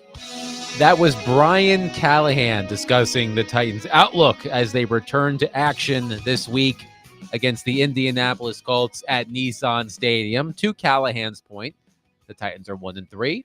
They are facing the 2-3 Colts, so they can make up ground there. The Jags are 1-4 after beating the Colts. The Texans are 4-1 after beating the Bills. By the way, the Texans are at the 1-4 Patriots this weekend, so probably looking at 5-1 Houston. Who knows? We shall see. And I think Jacksonville might be off this week. No, they are not. I'm sorry. They play the Bears this week. Is that in London? It is. Yeah. It is. The Jags seem to do well in London. It's basically their second home. They kind of know the drill. I think they've got a good record when they play over there. Maybe I'm just making that up. But I mean, think about what the NFL has done to those poor British football fans. You got to look at the Jags every year. they embrace it. Right. I mean, they did get to see Robert Saleh's last game as New York Jets head coach this week. If you were in attendance in London with the Jets losing to the Vikings, they have the Swan Song. Imagine that transatlantic flight. You land back down, and then a couple days later, you got to go. Yeah, that was tough. At least they didn't leave him there. Right. Yeah, good thing. Like the USC left Lane Kiffin there. They didn't let him get on the bus after the game at USC. They got my ticket, but they got him coach. You flying back, coach. It says here that my seat is under the plane. Sorry, coach. You're riding in coach, not on this plane. This is where coach is sit. Coach is sitting, coach. He might be like Bob Uecker. Must be in the front row. Nope. The Uecker seat on the plane. Exactly. So Nick Suss, the Tennesseans Titans beat reporter, had a story the other day re-predicting the Titans season best case and worst case records after the bye. And best case scenario, worst case scenario, these sorts of stories, these conversations are always interesting to me because sometimes I think best case gets confused with perfect. Like best case scenario is that Will Levis transforms into Patrick Mahomes 2.0 and the Titans are on their way to the playoffs and all that. But that's obviously unrealistic.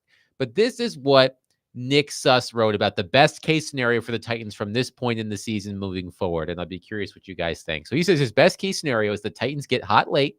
They finish 9-8 and they sneak into the playoffs. He writes, Will Levis stays healthy and refines his chemistry with receivers Calvin Ridley, Tyler Boyd, and DeAndre Hopkins.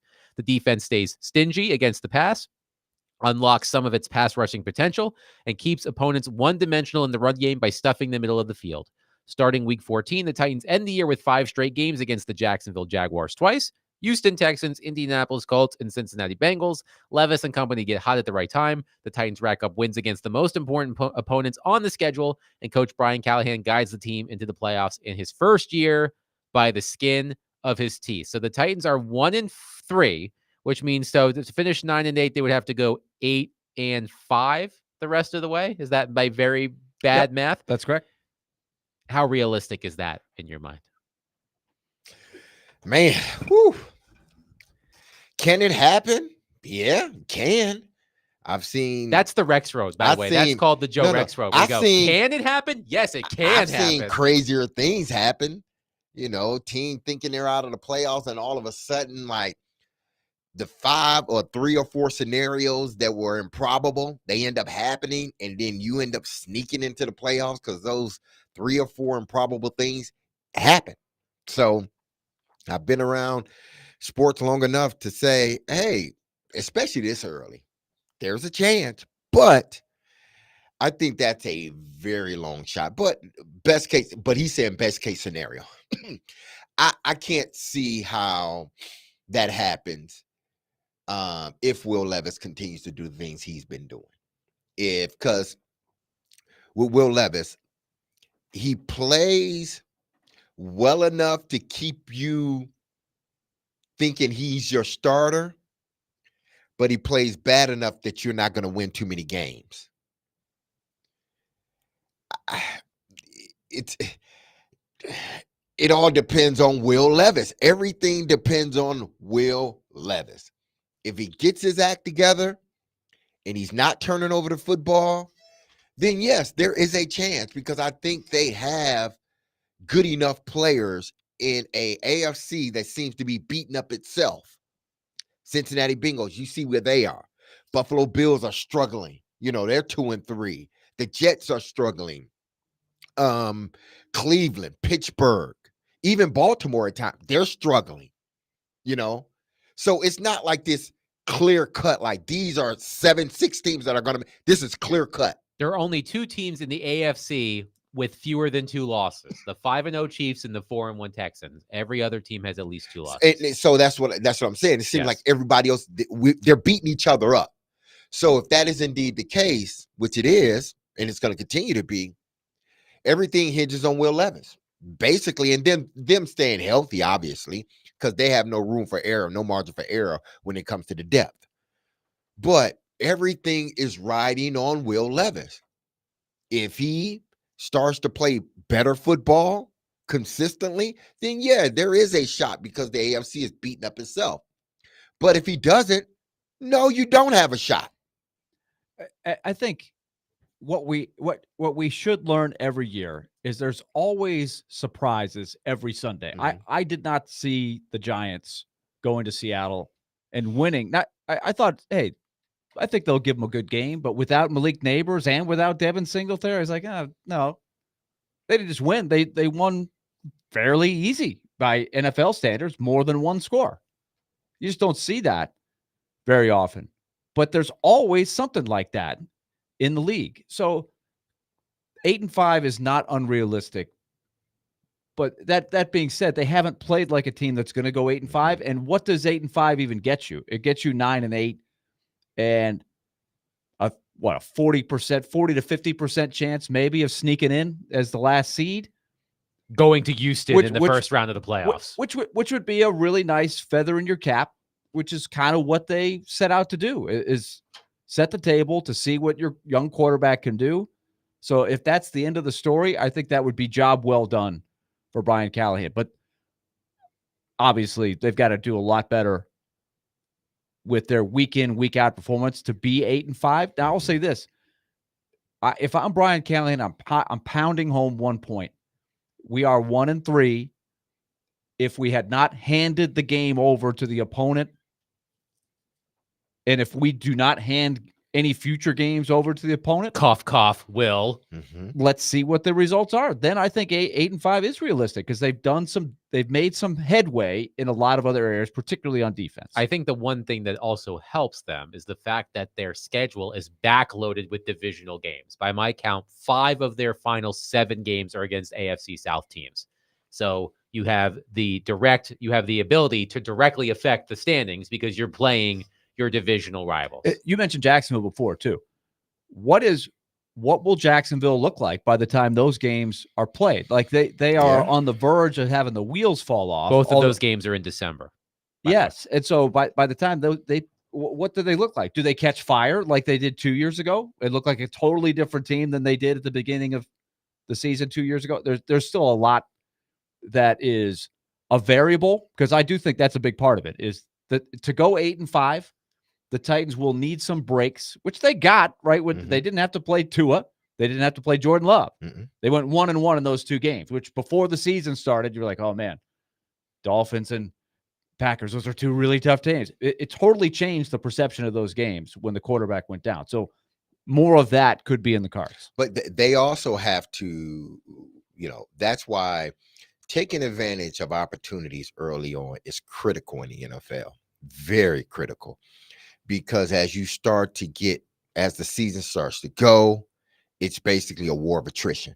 Whoever stays healthiest the longest, typically. And again, the Titans can't afford to lose anybody. They've lost, Jeffrey Simmons didn't play last game. We don't know if he's going to play this game.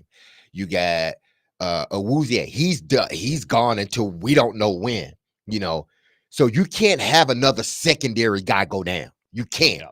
So as much as the NFL, the AFC is beating up one another, the Titans must stay healthy to even have an opportunity to put themselves in a position to have a 9-8 record, because the depth is not there. So if somebody else in the secondary gets injured, what do?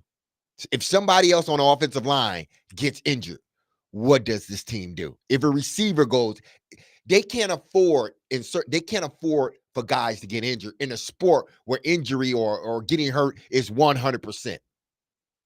That is absolutely true. As I said, in terms of the AFC South this week, of course, the Colts are here to face the Titans. The Texans are at the Patriots, and the Jaguars are actually the designated road team in their game against the Bears in London, though they basically have taken up a second residence in London. I'm looking at some of the other AFC games this week. The Steelers, the 3-2 Steelers at the 2-3 Raiders. The Bengals are on the road at the Giants. The Bills play the Jets with a new coach on Monday Night Football.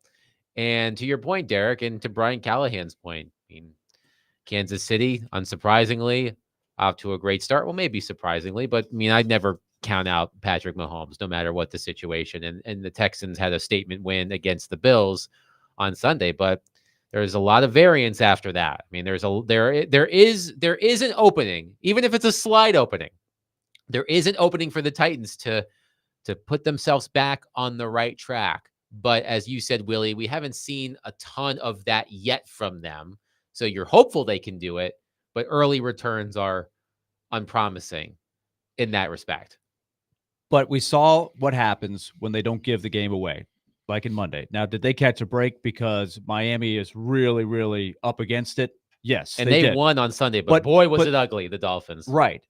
And they beat another team that's got all kinds of issues in the Patriots. But that being said, they didn't just win the game on Monday night in Miami. They won fairly easy. Yes. So that shows you, it just has you kind of, if I'm Brian Callahan and I'm trying to say, look, what is the best version of this team? I'm optimistic that there's some wins out there if you can play sound football with good defense, steady running game, and no huge screw-ups, just to hand points away. Yeah, well, unfortunately with Will Levis, you have to brace for it. How did we start this? Everything is riding on the quarterback. Exactly. Everything is riding on the quarterback. 615-737-1025. Speaking of quarterbacks, Diego Pavia, the man of the hour, might as well be the new mayor of Nashville, at least for the next few days.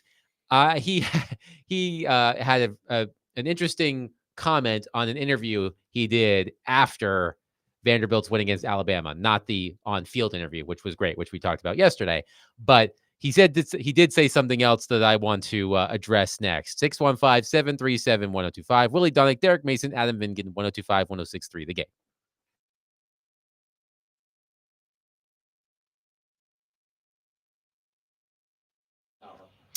We are entering into another week of football, people, and what better way to bet on big games than on Zen Sports, the new sports book in Tennessee that is bringing sports betting to a whole new level. And I mean that literally. When you sign up for Zen Sports, you'll automatically earn up to $100, no danger first wager.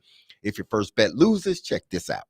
You'll be reimbursed for the amount of your bet up to $100. And now that football season has started, Zen Sports has launched their revamped betting platform for both college football, and the NFL. And what's better, with their new look, Zen Sports will be offering daily promotions, including odd boosts, same game parlays, no danger wagers, and much more. Zen Sports also offers a one-of-a-kind VIP reward program. If you qualify, you earn monthly comps at sporting events, concerts, and even sport book bonuses. The VIP program is by invite only. So if you feel that your Zen Sports play qualifies for the VIP consideration, check out the program details and apply at zensports.com/VIP. So what are you waiting for, football fans? Start betting with Zen Sports, where you will receive true odds on all parlays and an enhanced user experience for all. Get going and download their app at zensports.com today. That's Zen Sports, where betting just got better. And remember, gambling problems, call 1-800-889-9789. Terms and conditions apply. Must be 21 years or older to bet here in Tennessee.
D. Mace, Vingen, and Donick, 1025, 1063 The Game, broadcasting from the Busy Bee Plumbing, Heating, and Air Conditioning Game Nashville studios, home of the $99 yearly Beehive membership, where the buzz is always about great service. Willie Donick, Derek Mason, Adam Vingen here with you. Speaking of buzz, there's still plenty of buzz about Vanderbilt's win against Alabama on Saturday. They're still talking about it on ESPN on Tuesday afternoon on College Football Live. Vanderbilt gets back to action this weekend at Kentucky, an intriguing game. And Clark Lee will join us in the next segment.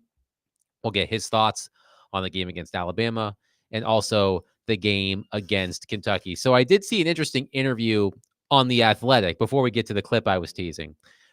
Alyssa Lang, who was the sideline reporter for SEC Network for the game. Richard Deitch, friend of the show, Richard Deitch, did his media circus column for The Athletic and talked to Alyssa Lang about her experience of trying to get interviews at the end of the game.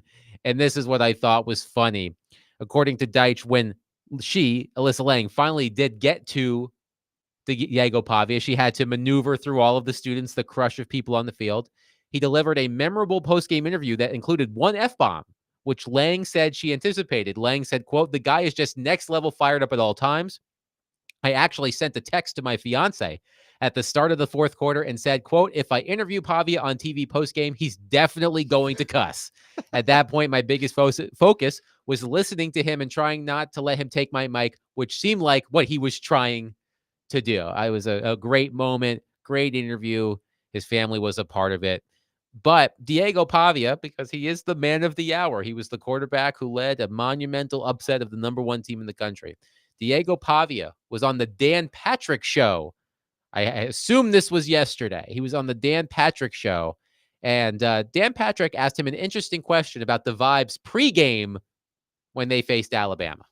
What did, was there some chirping going back and forth by Alabama with you guys during the game?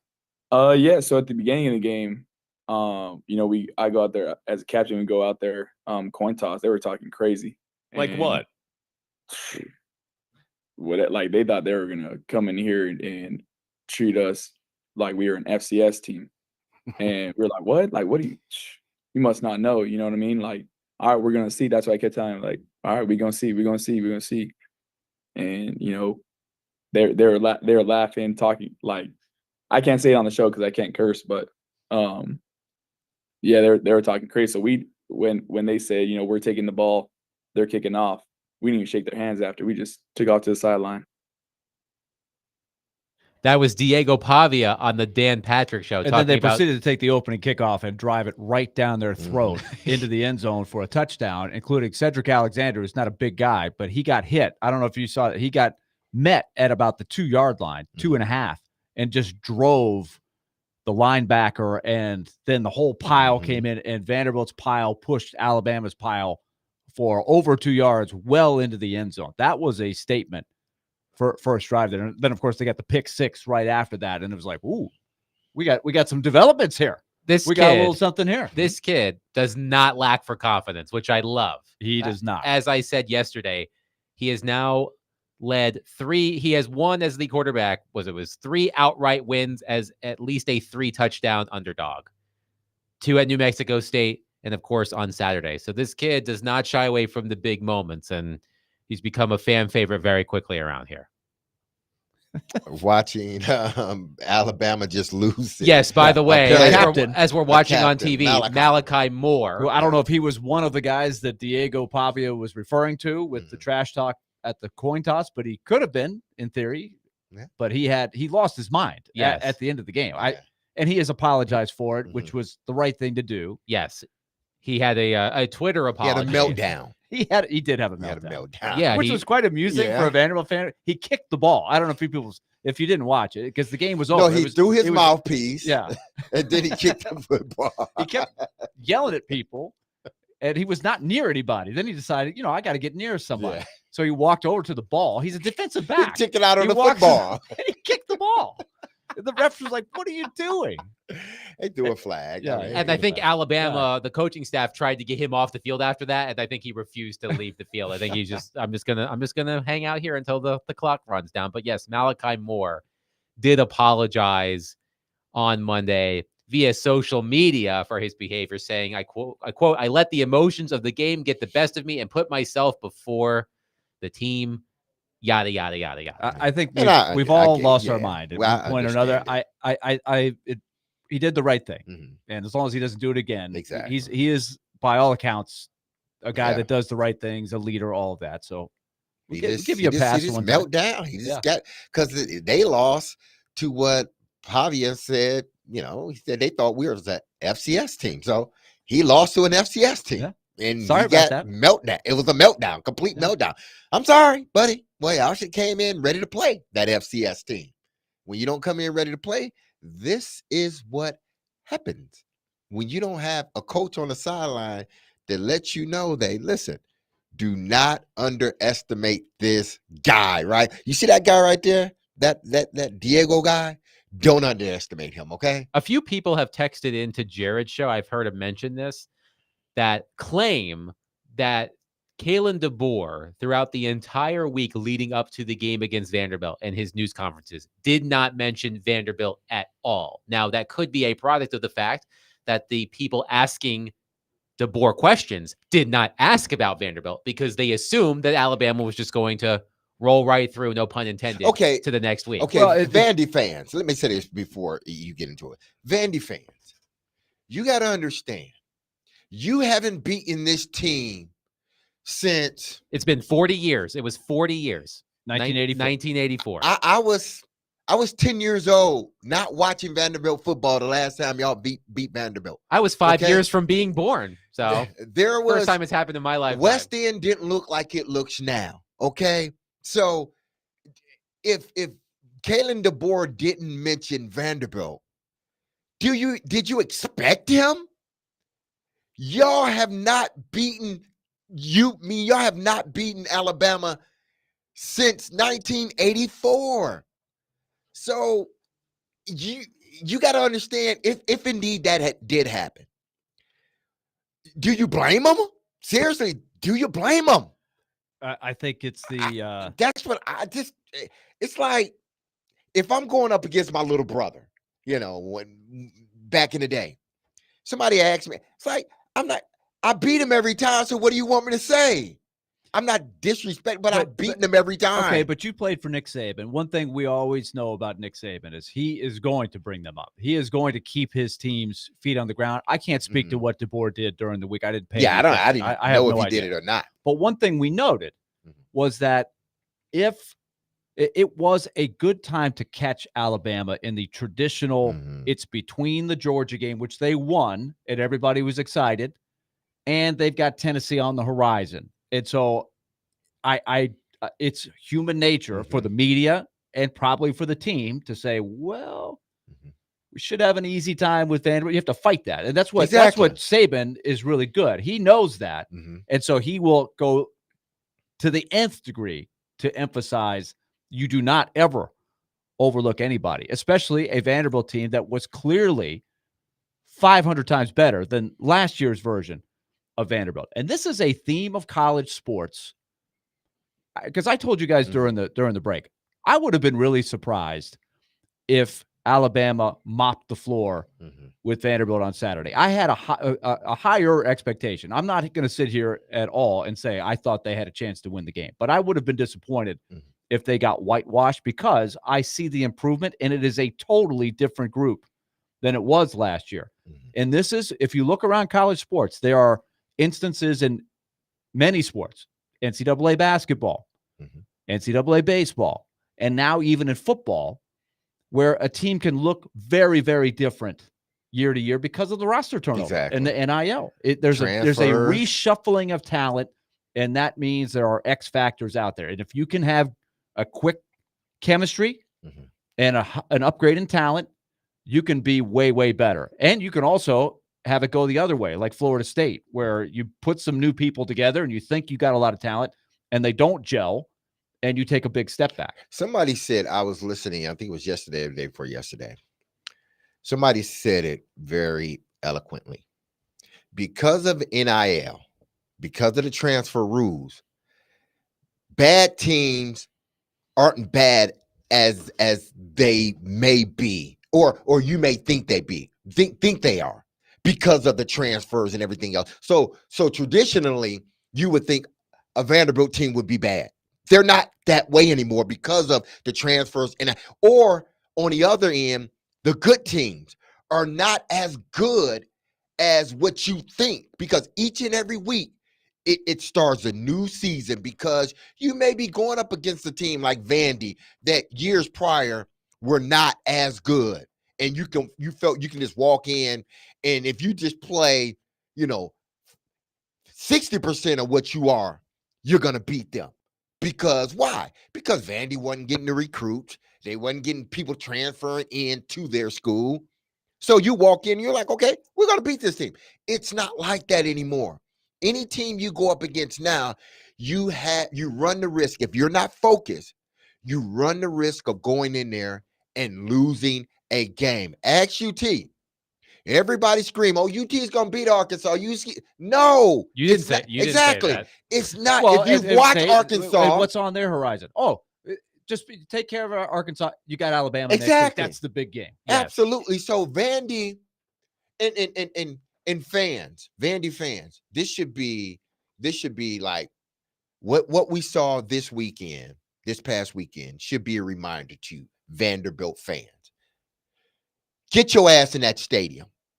And I repeat, get your ass in that stadium because you never know what's going to happen. This ain't the same old Vandy team. So as much as y'all want to call in and say, oh, they disrespected us, you wasn't in the stadium probably. Because why? You didn't think Vandy was going to win. So why go? This is a new team with a different coach at the helm. His vision is clear. They're bringing in guys that want to win. They want to have great academics, but they want to win football too. Okay, so this is a different Vanderbilt team. So make sure you have your tail at the stadium. Don't let the other team outnumber you. No, it shouldn't happen. No, honestly, Willie, it shouldn't happen no more. They've shown I wish I shared your optimism. Teams. It's going to take time, but I agree. I think over time that needs to be lesser, and they've got to earn that because it's hard to change it overnight when you're talking about that many years of trouble. But I think it's a lesson of. I think we were all kind of wondering what NIL and free movement would mean for college sports. And there were a lot of people that said, hey, Oklahoma's coming into the SEC. Texas is coming to the SEC. Look at all the money. Vanderbilt has no chance of winning anything in football. It's only going to get worse. Well, that's really not the case. It really all sports, whether you're talking about Vanderbilt or Iowa State or any Power 5 team. Indiana. That's willing to spend money on players. And what did Barton Simmons, their GM, say yesterday? We have to pay our players. I think Vanderbilt was very reluctant to get into that game when day one happened. They were like, well, that's not really what our mission is. We're about academics. Tennessee on day one was like, oh, we can pay the players now. So Vanderbilt was about a year and a half behind everybody. But they're in the game now. And it shows you that if you're smart and you can identify the right players and make smart decisions, you can actually close the gap on the year in, year out perennial, what do you call them? The blue bloods, the ones that are there every year, Alabama, Ohio State, Penn State. I'm not saying you're going to beat them every week, but you can in a given year close the gap and give yourself a better chance than you had before. And Willie and Al, here's a question for you, because after talking with Barton yesterday, and his title is I'm still getting used to saying GM in a college level. But do y'all believe that you will start seeing more? Because we know in the NFL, you only get one shot at being the GM. That's it. If you don't get it right, 9 times out of 10, you're not getting another job. So do you all believe that now, because of what college football is, it's professional football. That's all it is. Will we start to see now these GMs that probably got fired in the NFL, knowing they're not going to get another NFL job? Now all those guys and girls start to migrate to the college level because a GM managing a cap is going to be very important to these universities moving forward. We just got a text from our new producer, David Janes. The crazy Vanderbilt versus Alabama game only aired on the SEC network, but still averaged 3.31 million viewers. Viewership hit 6.18 million for Vandy's last touchdown and peaked at 6.99 million with a few minutes left as fans watched Vandy hold on to their 40 to 35. It fell in a great window given everything that goes on in October sports, but it was a lighter week. There wasn't a marquee 2:30 game. Mhm. And I think that worked in Vanderbilt's favor. And as the game was competitive and as the word was traveling that, hey, Vanderbilt, because they led from the start, right? As we just talked about. So more and more people are coming over. That's got to be triple what a Vanderbilt audience has ever been. Oh, yeah, I would love to know. I would love to know the historical context. I wonder where, if that's even been approached, a Vanderbilt football game in this day and time. I don't know what the audience was for, say, let's take the bowl game in 1982 when there was very little cable TV. I don't know what the audience would have been for that game, but it was probably pretty big just because there weren't very many channels at the time, as opposed to, what did you say the peak was? Almost 7 million? Almost 7 million at the end of the At the game. peak. Yeah. I was one of those 7 million. I was as well. Vanderbilt, a intriguing game this weekend, and we'll talk to Clark Lee about it here in just a few minutes. Vanderbilt is at Kentucky. Kentucky last played. They did not play last week, if I'm not mistaken. They have not played since knocking off Ole Miss. Kentucky is a 14-point favorite at home against Vanderbilt, which shows you that despite how momentous the win was for Vanderbilt on Saturday, week to week, things can change. Kentucky, a 2-touchdown favorite against Vanderbilt in Lexington on Saturday night. I think that is, and I'm sure this will be a big focus of Clark Lee, knowing that we're getting him on Tuesday. He was on with Jared yesterday afternoon. As we mentioned, we have Coach Lee on every week, and it's always on Tuesday. So I will guarantee you his answers are going to be much more pointed towards Kentucky. Mm-hmm. He'll probably pivot from some things we want to ask him about Alabama, because his mindset now will be on Kentucky because it is such an important thing.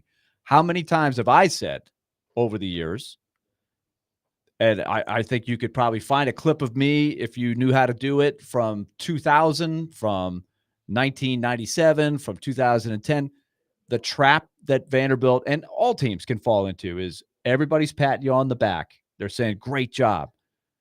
How is your performance the following week? They've already experienced it once this season, Yes, to a they lesser degree, against Georgia State. Yes, they won their first game. They came back. They took care of business against Alcorn State, and then they were not nearly as sharp against Georgia State. Fell behind, had to rally just to get ahead, and still weren't able to close it. Let's see if they've learned their lesson. That will be a great test because on paper, 14 seems like a lot. But I think there's a lot of, okay, show us that was not a fluke. But I'm clinging to how they played against Missouri too. Like they haven't looked overmatched like they did against every single SEC opponent last year. I can't emphasize that enough. They went 0-8 in the league. Take a look at the scores. None of those games were competitive in the fourth quarter. It was not in doubt for the team that won. This year has been completely different. Going back to, you can change the look of your team in a year now with NIL and transfers. We shall see what happens with with Vanderbilt against Kentucky.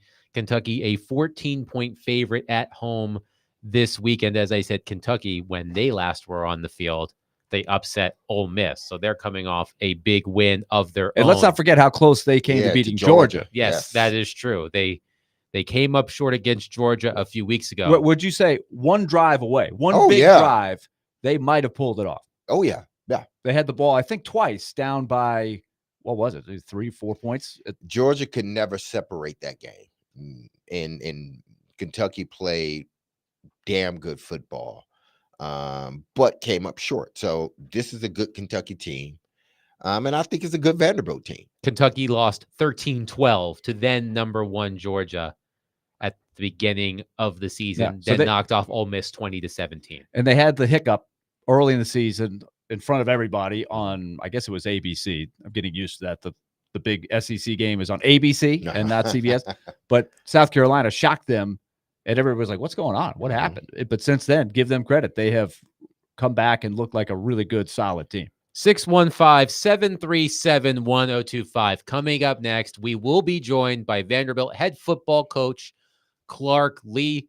Can't wait to talk to Clark about Saturday. But as Willie said, We'll also look forward to this Saturday against Kentucky. Clark Lee coming up next, as he does every week on our program. Willie Donick, Derek Mason, Adam Vingan, 102.5, 106.3 The Game.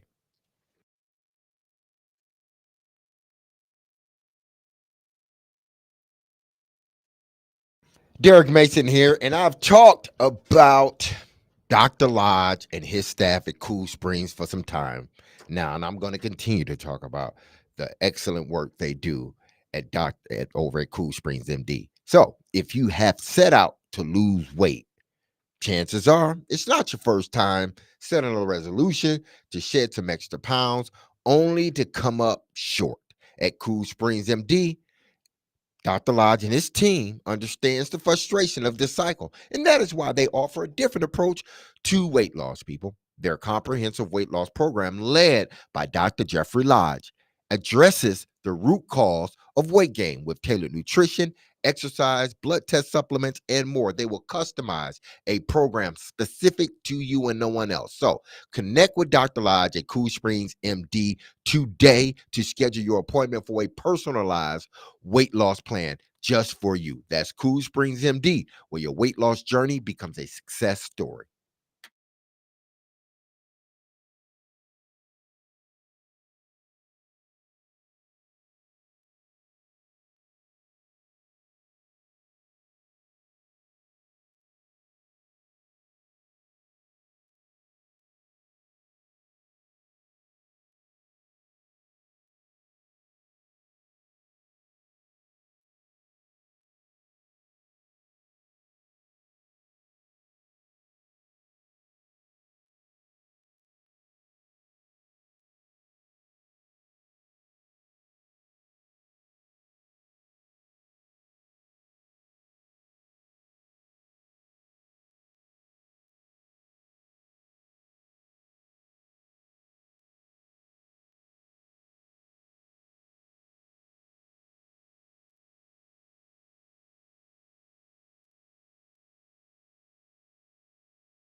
D. Mace, Fingan, and Donick, 1025, 1063 the game.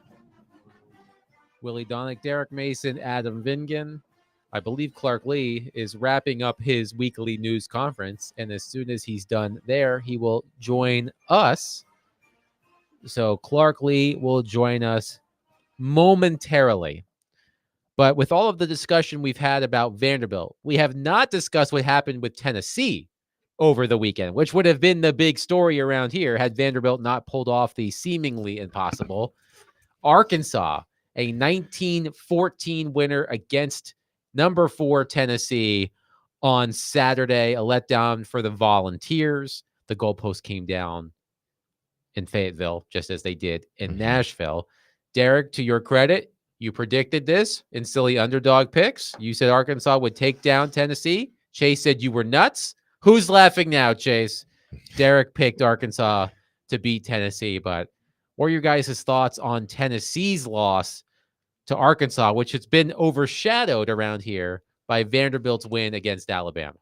I think what we saw is a defense that is everything and more of what we thought they could be, have been, and continue to be. That defense is lights out. They may have the best defense of all of college football, but their offense still has work to do under Nico. Yeah, they were able to beat Oklahoma. Oklahoma's not a good team, people. They're not. Yes, they were able to beat South Carolina at the beginning of the season. Yeah, South Carolina, are they a great team? No. I knew that facing Arkansas, because I've watched Arkansas play several times this year. I like their quarterback, even though he did get hurt in the game. I like their quarterback. But this team can score points. Is their defense able to stop people? Well, their defense was able to stop a Tennessee offense that basically disappeared this weekend. So they're going to have to go back to the drawing board. Hyper's going to have to go back to the drawing board and try to figure out a way to get this offense back rolling again, because their defense isn't the problem. Again, they have one of the, if not the best defense in all of college football. You know, one thing I watched at the end of the game, Tennessee had a chance at the end. They had to be almost dead letter perfect with clock management and everything. And obviously, Nico did what you can't do. He didn't throw a pass on the last play of the game in a desperate, I mean, with no time on the clock. You have to throw that ball in the end zone. It was too bad. And so, you know, I had some people who follow Tennessee way closer than I do say that's been something that they were watching for. He's obviously got a lot of great things going for him. He's still very, very young. And one of the things we mentioned after the impressive win at Oklahoma, he doesn't look like he's too, you know, like the moment's too big. He looks comfortable in a tough atmosphere. But what they say is they want to see him process the field a little bit more, see what's there a little bit more, a little quicker. And I'm wondering if he will grow out of that. But that was maybe what showed up some against the Arkansas defense, where you heard some of the announcers say, hey, if you do this or that, you can kind of create some doubt. You can create some confusion for him. And that stands to reason for a lot of college quarterbacks. The question is, can he grow out of that fast? Yeah, he's going to have to grow out of it, because Taylor Green was the better quarterback before he got hurt. And I saw him struggle some early in the season, but he's good. And Arkansas, to their credit, he left the game, and the backup did an amazing job to get them down there and put them in the lead. Tennessee has a rivalry game this week before they face Alabama next week. Tennessee hosts Florida. 615-737-1025. We hope to be joined by Clark Lee on the other side. A very popular guy around here this week, Clark Lee. We understand. Clark Lee will join us as soon as he can. 615-737-1025. Willie Donick, Derek Mason, Adam Vingan, 1025-1063. The Game.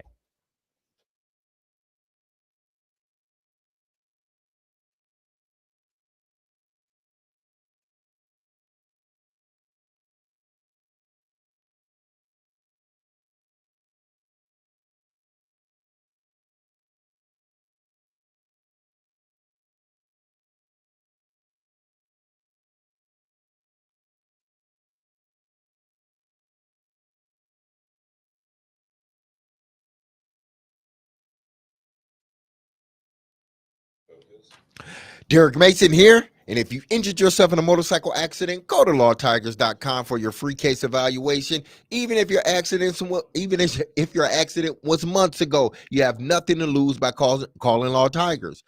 Insurance company wants to pay out as little as possible, or frankly, nothing at all.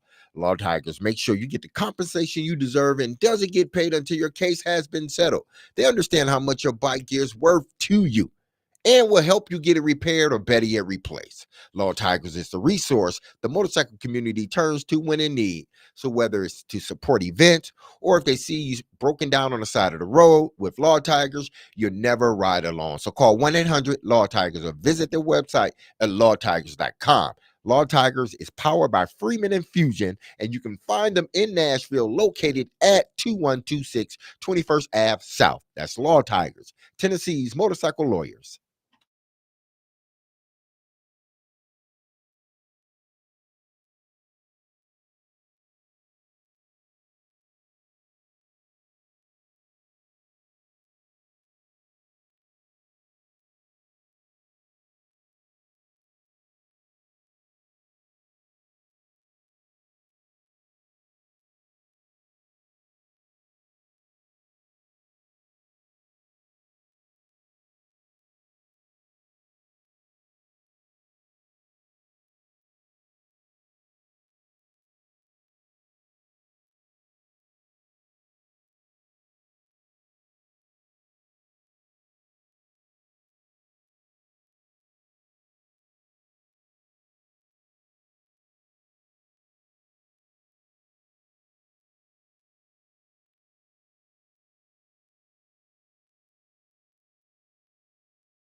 D-Mace, Bingen, and Donick, 1025, 1063, The Game. Willie Donick, Derek Mason, Adam Bingen, pleased to be joined, as we are every Tuesday, by Vanderbilt head football coach Clark Lee. Easy for me to say. Clark, first off, as I'm sure you've heard many, many times, congratulations on your team's momentous win against Alabama on Saturday. It was a fabulous atmosphere, so fun to watch, and clearly it meant a lot to you and the program. I'm sure you've heard from, I can't even imagine the number of people you have heard from over the past few days congratulating you and your program on the win.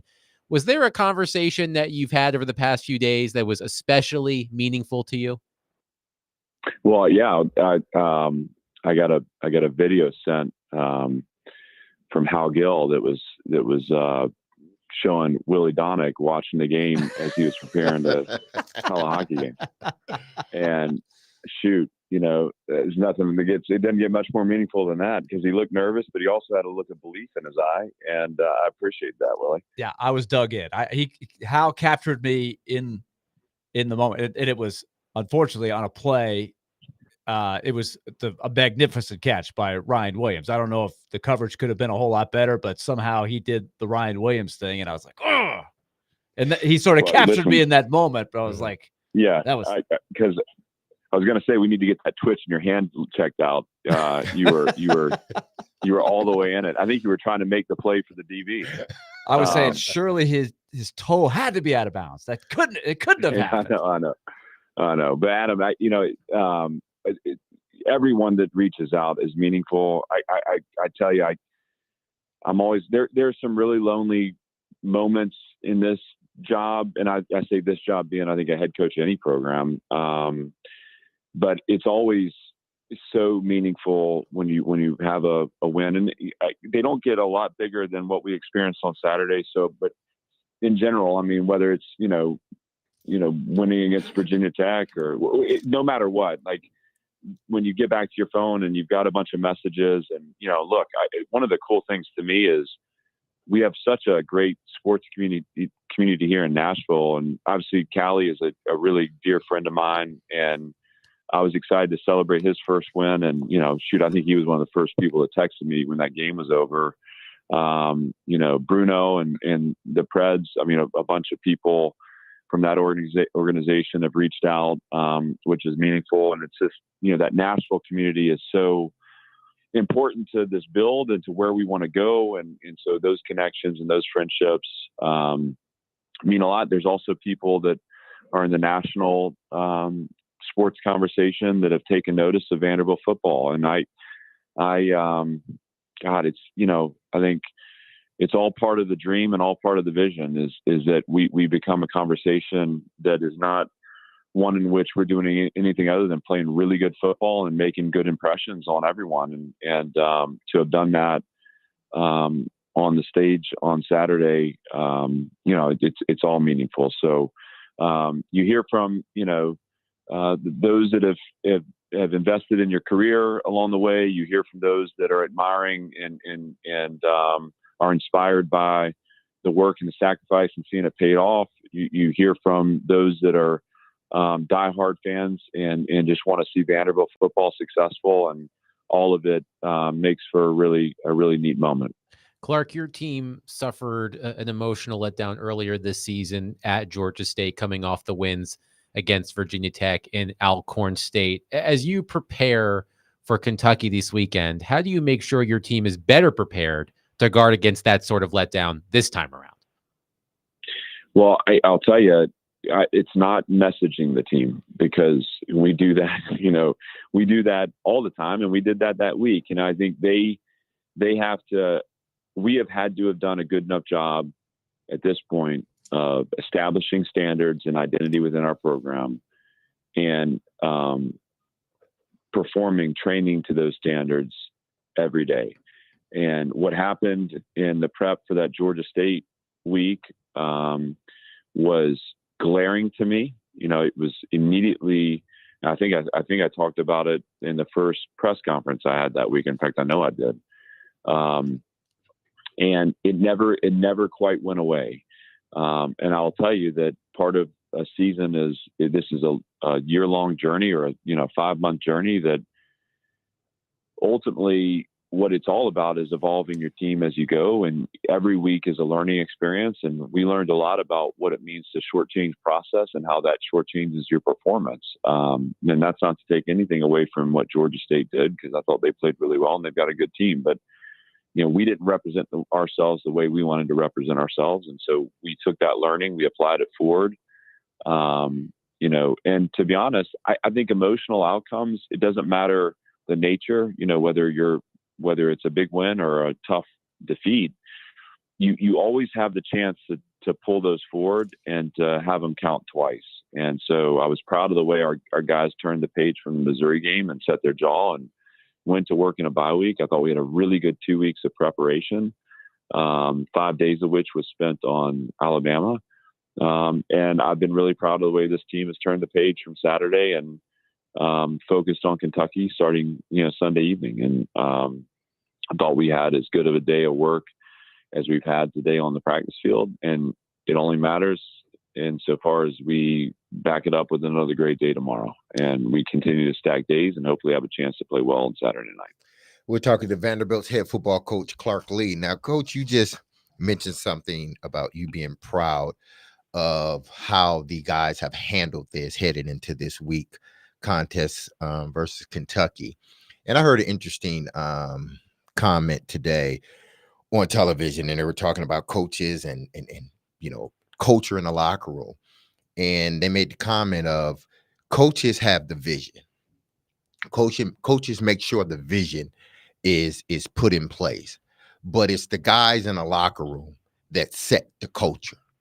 Is that true with your team when you bring a guy like Diego in and you see his fiery nature? He has complete dog in him. This guy doesn't know how to quit. All he wants to do is win. So do you subscribe to that, hey, listen, the coaches have the mission and we got to make sure everybody's on board with that mission. But it's the guys in that locker room, the veteran guys, the leaders that set the culture. I think it's this is kind of the ultimate question. And if we have 30 minutes here, I'd like to just engage with a philosophical conversation. We can preempt Jarrett's first segment if you would like. He'll have to start at 2:15. Yeah, if you guys have anything else that you have to do today. But here's what I'll tell you. I'm sure you have a perspective on this. The best teams I've been a part of are led in the locker room. All right. Now, I think the coach's role in setting the course for the vision and establishing the environment and the expectations within the environment are so critical. The way the coach communicates and holds account. Hey, look, one of the challenging things is, where do you draw lines and where do you mentor and allow people growth opportunities? Part of the thing that has reset my perspective here, or part of that reset has been I need to get the 11 best players on the field. And so long as players aren't undercutting the mission of winning, we're going to mentor and grow them through some of the aspects of our process that maybe a young player doesn't quite understand yet. I think in the past I've drawn some harder lines and there's good reason for that too. But again, we measure everything off the mission of winning, and winning means that we got 11 guys on the field at any given point in time that are prepared to win their one-on-ones and play together to help in a team effort. So again, how a coach sets the course, how a coach communicates, how a coach holds account, or the things that he makes important, all of that stuff matters. I think you can tell teams that have an absentee head coach. I think you can tell teams that have a coach that doesn't know how to relate or communicate well. I think you see it in the spirit with which they play, especially in college. But there is no doubt that the most important influence or the most important echo chamber is the locker room. And I think what symmetry looks like and alignment looks like is when the players take the message and they carry the message into the corners of the locker room. And we are so far ahead in that respect this year than we've been since I've been here. And I don't think that has anything to do with me or how I've changed. In fact, I know it doesn't. It has to do with the people that we retained in this program and the people that we added in this program and the demand they have of each other to continue to keep a winning attitude in that space. Clark Lee is with us, head coach for Vanderbilt football. Clark, one thing, so many people now know who Diego Pavia is, but what I enjoy when I hear him talk, he seems to gravitate a lot towards Eli Stowers. And I realize those two go back to their days at New Mexico State. But if people have watched you guys week in and week out, Stowers is such a key cog. And it's not even necessarily in the stats, it seems to me. Like he seems to really be a key guy to tie everything together. Yeah, for sure. And I think Diego appreciates everyone, especially, guys that have the right mentality and have the ability to impact winning on the field. And Eli and his relationship, I mean, there's a really deep connection there. And I think Diego has shared that with the team and just things that Eli's helped him with, in his journey off the field, which is really special and cool because that's what being a teammate's all about. But Eli's a steady, consistent person who's very mature, who's also a dynamic player. And he's been so impactful for us on the field. And certainly I think a guy that in tough moments, Diego leans on and finds with the ball. You've talked so much about how important it is to move to the next challenge. And I've been doing this for so long, and I don't know how many times as an athlete at Vanderbilt, how a coach will try to keep you from falling into the trap of not moving on to the next game, not resting on your laurels, appreciating all the compliments you're getting, but also staying focused on the next team. So as you look at Kentucky, obviously they're very, very good relative to Kentucky teams of the last 20 to 30 years. What makes them a solid team? Well, I think I would go as far as to say I think this is an elite Kentucky team. And I think it starts with their defense. I mean, their defense is performing at a level right now that I think is as good as anyone in the country. They're disruptive. They're long. They're big. They cover space really well. They know their system really well. They make it hard. I mean, when you look at them, the number of 3rd and 7 to 10s they defend, which, longer range third downs because they're so good on 1st and 2nd down. That sets the tone and really sets the strategy for that program. And what's been impressive about what they've done, they've had some really dynamic vertical threats in that program for a few years now. And those guys are back. And so they know how to get the ball up and over the top. They've got a quarterback that they've added this year that can make every throw on the field. When he puts the ball on the money, and so that's always concerning. And then they've really started to develop a creative running game that these guys know how to stay on schedule. So I think the game comes down to turnovers. So who best protects the ball? I think possessions are going to come at a premium in this game because both teams are going to look to control the clock. So if we can get the ball turned over, and if we can create extra possessions for our offense, that would obviously be a great thing. Conversion down is another thing that we're looking at because, again, if you can generate stops on defense, you get the ball back to your offense. But if you allow them to bleed the clock out, in some ways it becomes who has the ball last, and you just don't want to play that game with a team that has such a dynamic defense and again an explosive passing attack. So it'll be a real challenge. And Mark's done such a great job there, and they're so far along in their process and their program's identity that coming off a bye week, they had a great win at Ole Miss, had time to rest up and get healthy. They've spent an extra week on us, and we're playing at 8:00 at night. And so on the road, it's all those things are challenges for us to overcome. And that's why our focus needs to be solely placed on, being prepared to give them our best shot. Now, Coach, we want to know, because I don't know, there may have been a sighting. I don't know. I'm not going to say there was, but there may have been. Were you a part of the march up Broadway? Are you getting him confused with Andrew Burnett, another coach? Apparently, Andrew Burnett got in on this on Saturday. And listen, there are a lot of bald guys around. I'm happy to say that I was firmly planted on my couch by the time that thing was getting put into the river. But I did see where Bruno had an interaction with a goalpost, and I guess it ended up on someone's car, which I hated to hear that. But no, I do my best to avoid Broadway. Don't we all? There was a time in my life, unless Willie, of course, I'm going to watch the Preds, then we'll do that. But there was a time in my life where that was kind of place to be, but not anymore. Well, Clark, congratulations again on the win on Saturday. Good luck this weekend against Kentucky. I appreciate you guys. Good to be with y'all. Yep. You too. You too. Clark Lee joining us as he does every Tuesday. Yeah, it's hard to imagine taking part in that celebration. He seems like such a mild-mannered individual. Yeah. But, you know, winning a game like that can do makes you you never do know, crazy man. things. You never know. He probably could have started.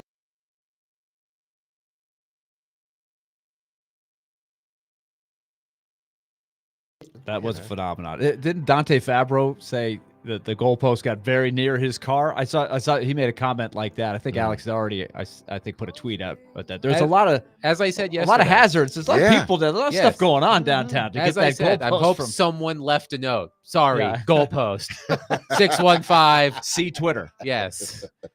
That'll do it for us today. We'll be back at 11 a.m. tomorrow. Stillman and Company coming up next. 102.5, 106.3 The Game. Be love on your people. Have a wonderful and blessed Tuesday. Peace.